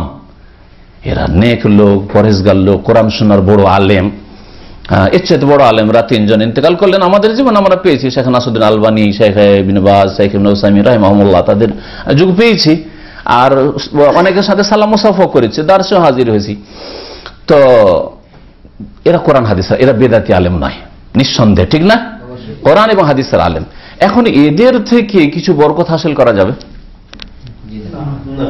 তাবারুক, এদের জামা কাপড়গুলি আছে, এগুলো থেকে বরকত হাসিল করলাম, হ্যাঁ? অথবা এরা যে জায়গাটাতে বসতেন, দর্শ দিতেন, ওই জায়গাটা বড় ইহতেরাম করলাম, মোবারক জায়গা, এই জায়গাতে শেখ বিন বাজ রাহমাহুল্লাহ দর্শ দিয়েছেন, হ্যাঁ হ্যাঁ। তারপরে মক্কা গিয়ে দেখছেন যে শেখ সুদাইস যাচ্ছে, আর আসসালামু আলাইকুম কেমন হবে বলেন দেখি, হ্যাঁ। অথবা ধরেন সুদাইস সাহেবের একটা মসজিদ আছে, ওখানে আমাদের পশ্চিমবঙ্গ মুর্শিদাবাদের এক খাদেম আছে, আল্লাহ পাক ওকে সহি রাস্তায় নিয়ে এসেছে, আমার বক্তব্য যোগাযোগ রাখে, এক ভাই আছে। তো ধরেন সুযোগ পাচ্ছে শেখ সুদাইসের সাথে যখন তখন কথা বলার, পাশে থাকলে সুযোগ সুবিধা পাবেই। ওনার যে মহল্লার মসজিদ, তো ওখানে ধরেন শেখ সুদাইস সাহেব উজু করছেন, উজু পানিগুলো নিয়ে চলবে? চলবে? বাস্তব বলছে যেটা, যে এইটা চলবে না চলবে না, আপনারা এখন বিবেক দিয়ে চিন্তা করেন। দার্স তো পুরা শুনলেন, হ্যাঁ? চলতো যদি নবী করিম সাল্লাল্লাহু আলাইহি সাল্লামের পরে আবু বকর, ওমর, উসমান, আলী আর কোন সাহাবী সাহাবিয়াতের উজু, পানি, থুথু ইত্যাদি থেকে তাবারুক অন্য সাহাবীর, ছোট সাহাবীরা বড় সাহাবীর এইসব থেকে যদি বরকত হাসিল করতেন তাহলে চলতো। যে আমরা ছোট আর আমাদের বড় শেখ সুদাই, শেখ সালেহুল ফৌজান, শেখ আব্দুল্লাহ আলী শেখ, কম বড় বড় আলেম ওলামা, শুধু তাদের থেকে বরকত হাসিল করব, চলতো। কথা বলছেন?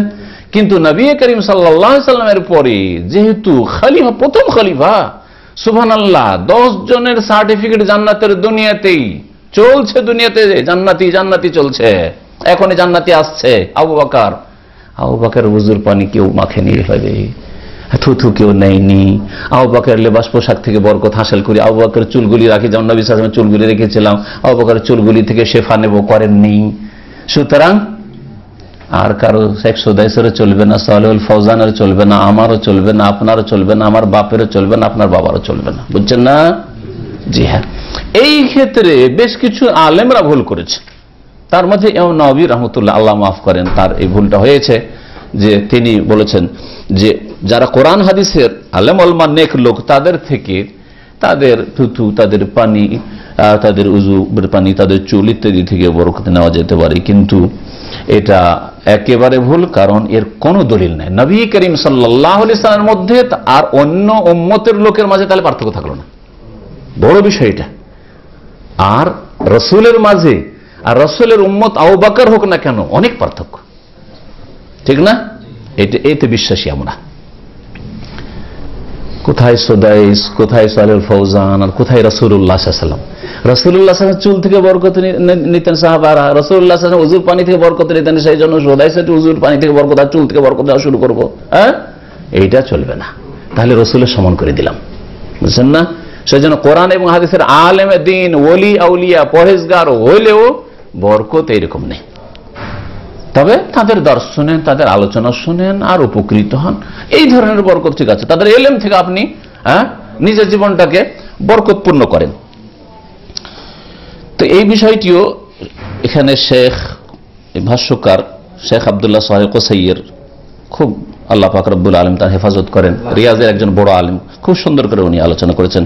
বলছেন যে নবী করিম সাল্লাল্লাহু আলাইহি সাল্লাম ছাড়া অন্য কোন সাহাবী থেকে কেউ বরকত হাসিল করেনি, সুতরাং কোন নেক লোক থেকে বরকত হাসিল করা যাবে না, যেটা বিদাতীদের মধ্যে রয়েছে। পীর সাহেব এসছে, কেউ এসে পায়ে চুমা দিচ্ছে বরকত পাওয়ার জন্য, আর উজু করেছে, উজুর পানি নিয়ে টানাটানি করছে, পানিটা খেয়ে রেখেছে, এখন পানিটা নিয়ে কাড়াকাড়ি আমি খাবো বলছে, আমি খাবো, হ্যাঁ? ভাত টাত খেয়ে ছেড়ে দিয়েছে, ছেড়ে দিবেন আপনার ছাড়া ভাতগুলো খাবো, আর কি যে বরকত, ছেঁড়াছেড়ি শুরু করে দিয়েছে। না, বরকতের নিয়তে এগুলো করবেন না, না চাইজ না এগুলো। এটা কমের পক্ষে বিদাত, এটা কমের পক্ষে বিদাত, আর এটা হচ্ছে, এগুলো হচ্ছে শিরকের রাস্তা। ধীরে ধীরে এই লোকগুলি সম্পর্কে মারা গেলে বা জীবিত অবস্থায় শিরক শুরু হইতে পারে। বলছেন যে আত্তাবারুক বে আসারি সালেহিন, নেক লোক, ওলি আউলিয়া বা পরহেজগার আলেম ওলামাদের আসার, যেগুলো সম্পর্কিত লোক, এগুলো থেকে বরকত হাসিল করা। নবী সাল্লাল্লাহু আলাইহি ওয়াসাল্লামের সাহাবায়ে কেরামরা মুস্তাদিল্লান বিফিআলি সাহাবাতে রাদিয়াল্লাহু আনহুম মান নবী সাল্লাল্লাহু আলাইহি ওয়াসাল্লাম, নবী সাল্লাল্লাহু আলাইহি ওয়াসাল্লাম থেকে সাহাবারা যে বরকত হাসিল করে, এটা থেকে দলিল পেশ করা। জান্নান আন্না গায়রান নবী সাল্লাল্লাহু আলাইহি ওয়াসাল্লাম মিম্মা ইউজান্নু সালাহু মিসলান নবী সাল্লাল্লাহু আলাইহি ওয়াসাল্লাম, নবী সাল্লাল্লাহু আলাইহি ওয়াসাল্লাম ছাড়া অন্যরা নবীর মতো, এই ধারণা হাযা বাতিলুন, এটা ঠিক নয়। এর কারণ তিনটি। নবীর সমান অন্যকে করব না, যতই বড় আলেমে দিন হোক, ইমাম আবু হানিফা হোক, আর শাফি হোক, আর মালিক হোক, আর আহমদ হোক, আর বুখারী হোক, আর ইবনে তাইমিয়া হোক, আর কেউ হোক না কেন, নবীর সমান কেন করব না? প্রথম কথা, আদামুল মুকারা বাইনা মান ইউজান্নু সালাহু বাইনা নবী সাল্লাল্লাহু আলাইহি ওয়াসাল্লাম, নবী সাল্লাল্লাহু আলাইহি ওয়াসাল্লাম আর অন্য আলেম ওলামা পরেজগার ওলিয়া উলিয়ার মাঝে অনেক দূরত্ব, হ্যাঁ অনেক দূরত্ব, যেটাকে বলতে পারেন যে কোথায় নেতাজি কোথায় পিয়াজির প্রবাদ বলতে পারেন, বুঝতে পেরেছেন? পিয়াজি খাচ্ছেন আর কোথায় নেতাজি, হ্যাঁ ওই রকমই আরবিতে আছে কোথায় সারা আর কোথায় সোরাইয়া। সোরাইয়া হচ্ছে ধ্রুবতার, কোথায় ধ্রুবতার আর কোথায় সারা মানে মাটি। আমরা যতই বড় আলেম আর ইমাম আর মুহাদ্দিস হয়ে যায় কেন, সারা মাটিতে, আর রাসূলুল্লাহ সাল্লাল্লাহু আলাইহি ওয়াসাল্লাম সোরাইয়া ধ্রুবতারায়। তো নবী সাল্লাল্লাহু আলাইহি ওয়াসাল্লাম থেকে সাহাবারা তাবারুক হাসিল করেছেন বলে এখন আলেম ওলামা থেকে শুরু করবেন, পরহেজগার ওলিয়া ওলি থেকে শুরু করবেন না, দুটোতে অনেক পার্থক্য রয়েছে, এক করা যাবে না, আর সাহাবীরা তা করেননি। দুই নম্বর যুক্তি হল সালাহ, যদি মেনেই নি, প্রথম কথা নেক লোক এর সার্টিফিকেট কোথায়? মুহাম্মদ রাসূলুল্লাহ সাল্লাল্লাহু আলাইহি ওয়াসাল্লাম নেক লোক নিশ্চিত, আল্লাহ সার্টিফিকেট দিয়েছেন, ইন্নাকা আলা খুলুকিন আযীম, তুমি মহান চরিত্রের অধিকারী, আমি ভালো চরিত্রের অধিকারী, এর সার্টিফিকেট আছে? মত পর্যন্ত আপনাদের কাছে কোনো সার্টিফিকেট নেই, যে কোনো সময় মানুষ গুমরা হইতে পারে। এই জন্য সবসময় আল্লাহর কাছে দোয়া, আল্লাহ দিনের উপর কায়েম রাখো, কায়েম রাখো, অটল রাখো, রব্বানা আফরিগ আলাইনা সাবরান ওয়া সাব্বিত আকদামানা ওয়ানসুরনা আল কওমিল কাফিরিন। তারপর রব্বানা লা তুযিগ কুলুবানা বা'দা ইয হাদাইতানা, লা তুযিগ কুলুবানা, অন্তরকে আল্লাহ ফিরিয়ে দিও না, বাঁকা করে দিও না হেদায়েতের পরে। আল্লাহুম্মা সাররিফিল কুলুব, সাররিফ কুলুবানা আলা তাআতিকা, ইয়া মুকাল্লিবাল কুলুব সাব্বিত কুলুবানা আলা দীনিকা, আল্লাহ আমাদের দিনের উপর আমাদের কলবকে অটল রাখো, হ্যাঁ নেকির উপর আমাদেরকে অটল রাখো। যদি ধরেই নি যে ওরা নেক লোক ছিল, ঠিক আছে, এইসব আলেম ওলামা নেক লোক, ফামিন আইনা দলিল আলা জাওয়াজিত তাবারুবিস সালেহ গায়রা নবী সাল্লাল্লাহু আলাইহি ওয়াসাল্লাম, নবী সাল্লাল্লাহু আলাইহি ওয়াসাল্লাম ছাড়া অন্য নেক লোক থেকে বরকত হাসিল করা যাবে, এর বা দলিল কোথায়? ধরে নিলাম যে লোক নেক, আর আসলে আমরা বিশ্বাস করি যে কাবা শরীফের ইমামরা, মসজিদে নববীর ইমামরা নেক লোক, পরেজগার বড় বড় আলেমরা, কোরআন সুন্নাহর আলেম নেক লোক, কিন্তু তাদের থেকে বরকত হাসিল করতে হবে, এটা কোথায় পেলাম? এটাই যদি না পাই তো বাংলাদেশে ভারতের অমুক পীর সাহেব এসছেন, জৌনপুরি সাহেব এসছেন, ভারত থেকে ওই আসাদ মাদানী সাহেব এসছেন, আর অমুক এসেছেন, ওই দেওবন্দের হুজুর এসছেন, ওদের থেকে বরকত হাসিল করে, এটা পেলেন কোথায়? এর দলিল কোথায়? ডালিম গাছ থেকে বরকত হাসিল করতে শিরকি বরকত, ওটা তো ওই রকম। আল্লাহু আকবার, নবী সাল্লাল্লাহু আলাইহি ওয়াসাল্লাম তাহলে আল্লাহু আকবার বলতে কি করলে তোমরা? এটা তো মুসা আলাইহিস সালামের জাতি ইহুদিদের মতো কাজ করে দিলে তোমরা। যে ডালিম গাছ যেখানে দর্শন হয়েছিল সেই জায়গায় এখনো বড় বরকত আর তাজিমের সাথে বসা হয়। দেওবন্দে তো দ্বিতীয় যুক্তি হচ্ছে যে যদি ধরে নেন যে লোকটা নেক ছিল, তো এই নেক লোক হইলেও নেক লোক থেকে আপনি বরকত হাসিল করবেন নবী ছাড়া আরো অন্য কোন নেক লোক থেকে, এর দলিল কোরআন হাদিসে নেই। তৃতীয় যুক্তি হচ্ছে যে আন্নাস সাহাবাতা রাদিয়াল্লাহু আনহুম লাম ইয়াকুনু ইয়াফআলুনা যালিকা ফি গায়রিন নবী সাল্লাল্লাহু আলাইহি ওয়াসাল্লাম, মা গায়রিন নবী সাল্লাল্লাহু আলাইহি ওয়াসাল্লাম, নবী করিম সাল্লাল্লাহু আলাইহি ওয়াসাল্লাম সাহাবায়ে কেরামরা নবী সাল্লাল্লাহু আলাইহি ওয়াসাল্লামের পরে কোন বড় সাহাবীর থেকে এরকম বরকত হাসিল করেননি। লা ফি হায়াতিহি, নবীর জীবদ্দশায় করেননি, ওয়ালা বাদা মামাতে, নবীর ইন্তেকালের পরে করেননি। এখন বড় খলিফা আমাদের খলিফা আবু বকর সিদ্দিক, সুতরাং খলিফা আবু বকর উযু থেকে বরকত নেই, তার চুল থেকে বরকত নেই, তার কাপড় চোপড় থেকে বরকত নেই, তার গায়ে একটু হাত ফিরায়, তার সাথে মুসাফা করে একটু বুকে করি, এটা ওই বেদাতি বরকত। এই যে আমাদের দেশে সালাম মুসাফা করার পরে এই বুকে হাত ফেরানো, যে ভালো নেক লোক পরেজগার লোক, এটা অনেকেই করে। এক লোক এসে আমার সাথে মুসাফা করে, সুবহানাল্লাহ, বুঝি কি করলেন? এটা জায়েজ না, এটা না জায়েজ কাজ। কিন্তু বিদাতি আলেম হইলে কি খুশি, মাশাআল্লাহ, কি খুশি, তাই না? কত আমার তাজিম সম্মান হচ্ছে। কিন্তু জাহান্নামে যেতে হবে ওকে, যদি চুপ থেকে যায় আর এই ভুল করে চলে যায় তাহলে জাহান্নামে যেতে হবে আমাকে। আল্লাহ যেন হেফাজত করেন। বলছেন যে ফালাম ইয়াফআলু শাইআন মিন যালিক, সাহাবারা কেউ এরকম কাজ করেননি মা সিদ্দিক, আবু বকর সিদ্দিকের সাথে, ওয়ালা ওমর, ওমরের সাথে করেননি, ওয়ালা মা আজওয়াজ, নবীর বিবিদের সাথে কেউ করেনি, যে মহিলারা গিয়ে গিয়ে মা আয়েশার কাছ থেকে বরকত হাসিল করি। আরে নবীর বিবি রে, নবীর ঘরের মানুষ, উম্মাহাতুল মুমিনদের মা, বরকত হাসিল করি, কেউ করেননি। আউযুরিয়াতি, বা নবীর সন্তান হাসান হুসেন থেকে বরকত হাসিল করি, আলী থেকে বরকত হাসিল করি, এসব কাজও করেননি। যে আওলাদে রাসূল থেকে বরকত হাসিল করি, ওয়ালাউ কানা খায়রান লাসাবাকুনা ইলাইহি, যদি ভালো কাজ হইতো তাহলে অবশ্যই সাহাবীরা আমাদের আগে করতেন, অনেক অগ্রগামী হতেন, এই ক্ষেত্রে অনেক অ্যাডভান্স হতেন, তারা কখনো পিছিয়ে থাকতেন না। তারা গাফিলতি করেছেন, অবহেলা করেছেন, তাবারুক হাসিল করেন আবু বকর থেকে, উমর থেকে, আশরা মুবাশশারা থেকে, আর মুহাজিরিন আনসার থেকে। আর আমরা খুব বরকত শিখেছি না? কখনো না। ফাউলেমা আন্না যালিক মিন খাসাইসিহি সাল্লাল্লাহু আলাইহি সাল্লাম, তাহলে এর দ্বারা বোঝা গেল যে কোন মানুষ থেকে তাবারুক যদি হাসিল করতে হয় একমাত্র সেটা খাস হচ্ছে কার সাথে? নবী মুহাম্মদ সাল্লাল্লাহু আলাইহি সাল্লামের সাথে, রাসূলুল্লাহ সাল্লাল্লাহু আলাইহি ওয়াসাল্লাম, তাও তার জীবদ্দশায়। আর এখন আমাদের জানা নাই যে তার কাপড় কোথায় আছে, জাল কাপড় হয়তো। তার চুল আসলে কি চুল, হ্যাঁ জানেই। তার কদম এখানে কি করে, কদমে রসুল চিটাগাঙে কি করে আসলো, হ্যাঁ দাড়ি কোথা থেকে জানলো যে এটা দাড়ি, রাসূলুল্লাহ সাল্লাল্লাহু আলাইহি ওয়াসাল্লামের দাড়ি? অন্য কোনো মানুষের হইতে পারে না? এইসব ব্যবসা চলে না? তাহলে এইসব ধ্যান ধারণা করা ঠিক নয়, আর এইসব বের পিছনে ছোটা ঠিক নয়। আর আমাদের কাজ হচ্ছে যে কোরআন এবং হাদিস মানেন, রাসূলুল্লাহ সাল্লাল্লাহু আলাইহি ওয়াসাল্লামকে ভালোবাসেন, আর রাসূলুল্লাহ সাল্লাল্লাহু আলাইহি ওয়াসাল্লাম নিয়ে আসা দিন থেকে বরকতের জীবন গড়তে চান, তাহলে পুরোপুরি জীবনের প্রত্যেকটি ক্ষেত্রে রাসূলের আদর্শ কায়েম করেন, রাসূলের জীবন প্রতিষ্ঠা করেন। রাসূলুল্লাহ সাল্লাল্লাহু আলাইহি ওয়াসাল্লামের ব্যক্তি জীবন থেকে শুরু করে পারিবারিক জীবন, সামাজিক জীবন, রাষ্ট্রনীতি, অর্থনীতি সবগুলি রাসূলুল্লাহ সাল্লাল্লাহু আলাইহি ওয়াসাল্লামের জীবনের প্রত্যেকটি ক্ষেত্রে। এইদিকে একটা বরকতের বিদাতি বরকত দেবেন, আর টাকনার উপর কাপড়টা উঠাইতে পারেন না, অথচ আপনার রাসূল বলছে জাহান্নামে যাবে এই কাপড়টা নিতে। ফজরের নামাজে হাজির হইতে পারেন না, আর হুজুর এসছে সেই জন্য মুসাফিরের বরকত নেবেন আপনি, হ্যাঁ? রাসূলুল্লাহ সাল্লাল্লাহু আলাইহি ওয়াসাল্লাম বলছেন যে নামাজ পড়লে আমার চক্ষু ঠান্ডা হয়, আর আপনার ঘুমাইলে চক্ষু ঠান্ডা হয়। আর বলছেন আমি রাসূলুল্লাহ সাল্লাল্লাহু আলাইহি ওয়াসাল্লাম ভালোবাসি, আর আমি বরকতের জীবন চাই। বরকতের জীবন যার ফজরের নামাজ পড়েন, মান সাল্লাল্লাহু ফি যিম্মাতিল্লাহ, নবী করিম সাল্লাল্লাহু আলাইহি ওয়াসাল্লামের হাদিস যে যেই ব্যক্তি সকালের ফজরের নামাজ পড়ে সে আল্লাহর হেফাজতে থাকবে, সে আল্লাহর হেফাজতে থাকবে। আল্লাহ পাক রব্বুল আলামিন যেন আমাদেরকে বরকতের জীবন দান করেন, দুনিয়া এবং আখিরাত বরকতপূর্ণ করেন।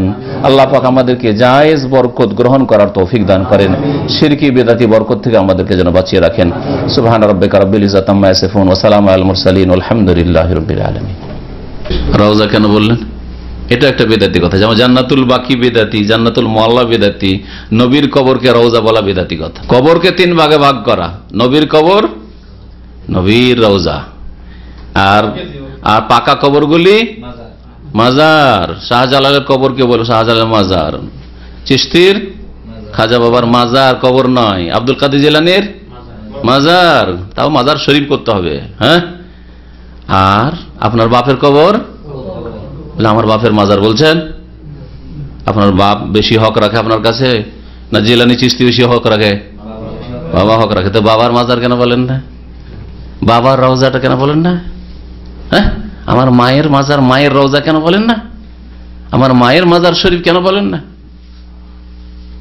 বিদাতি ভাষা বলে নবীর রওজা, নবী পাকের রওজায়। কারণ বিদাতি আলেমরা যারা সমাজের ওয়াইজ বক্তা, যাদের বক্তব্য শুনে ধোকা খেয়ে গেছে জাতি, আমরা যা কিছু করলাম তাফসীরুল কোরআন মাহফিলে নবী পাকের রওজায় পৌঁছে দাও। কোথায় বলে রওজায় পৌঁছে দাও? আরে রওজা বলা হয় নবী সাল্লাল্লাহু আলাইহি ওয়াসাল্লামের বাড়ি আর মেম্বারের মধ্যেকার জায়গাটা, মসজিদের অংশকে বলা হয়েছে। মা বাইনা বাইতি ওয়া মিম্বারি রাওযাতু মিন রিয়াজিল জান্নাহ। আর নবীর কবরকে কানা কবরুন নবী সাল্লাল্লাহু আলাইহি ওয়াসাল্লাম, কবরুন নবী সাল্লাল্লাহু আলাইহি ওয়াসাল্লাম। শত শত হাদিস আছে। আমার একটা আলোচনাতে আমি বেশ 10-20টা হাদিস পেশ করেছি যে নবী সাল্লাল্লাহু আলাইহি ওয়াসাল্লাম কবরকে সাহাবীরা কবর বলতেন, মাজারও বলতেন না, আর রওজা বলতেন না। এগুলো সব ইরান আফগানিস্তানের শিক্ষা। ওরা ফার্সি ভাষায় মাজার মাশহাদ বলে, কথা বুঝতে পেরেছেন?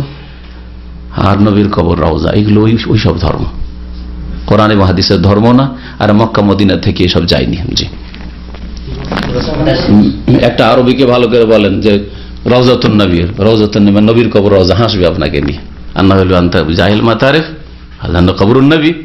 এটা সৌদি কোনো আরব, সৌদি সাধারণ মানুষ হোক রওজাতুন নবী বলবে না, মাজারুন নবী বলবে না। হ্যাঁ, কি বলবে? কবরুন নবী সাল্লাল্লাহু আলাইহি ওয়াসাল্লাম। জুরতু কবরান নবী সাল্লাল্লাহু আলাইহি ওয়াসাল্লাম, নবী সাল্লাল্লাহু কবর জিয়ারত করলাম, সালাম দিলাম, এই কথা বলে আপনার মধ্যে জুরতু রওজা বলবে না। বুঝতে পেরেছেন? জি।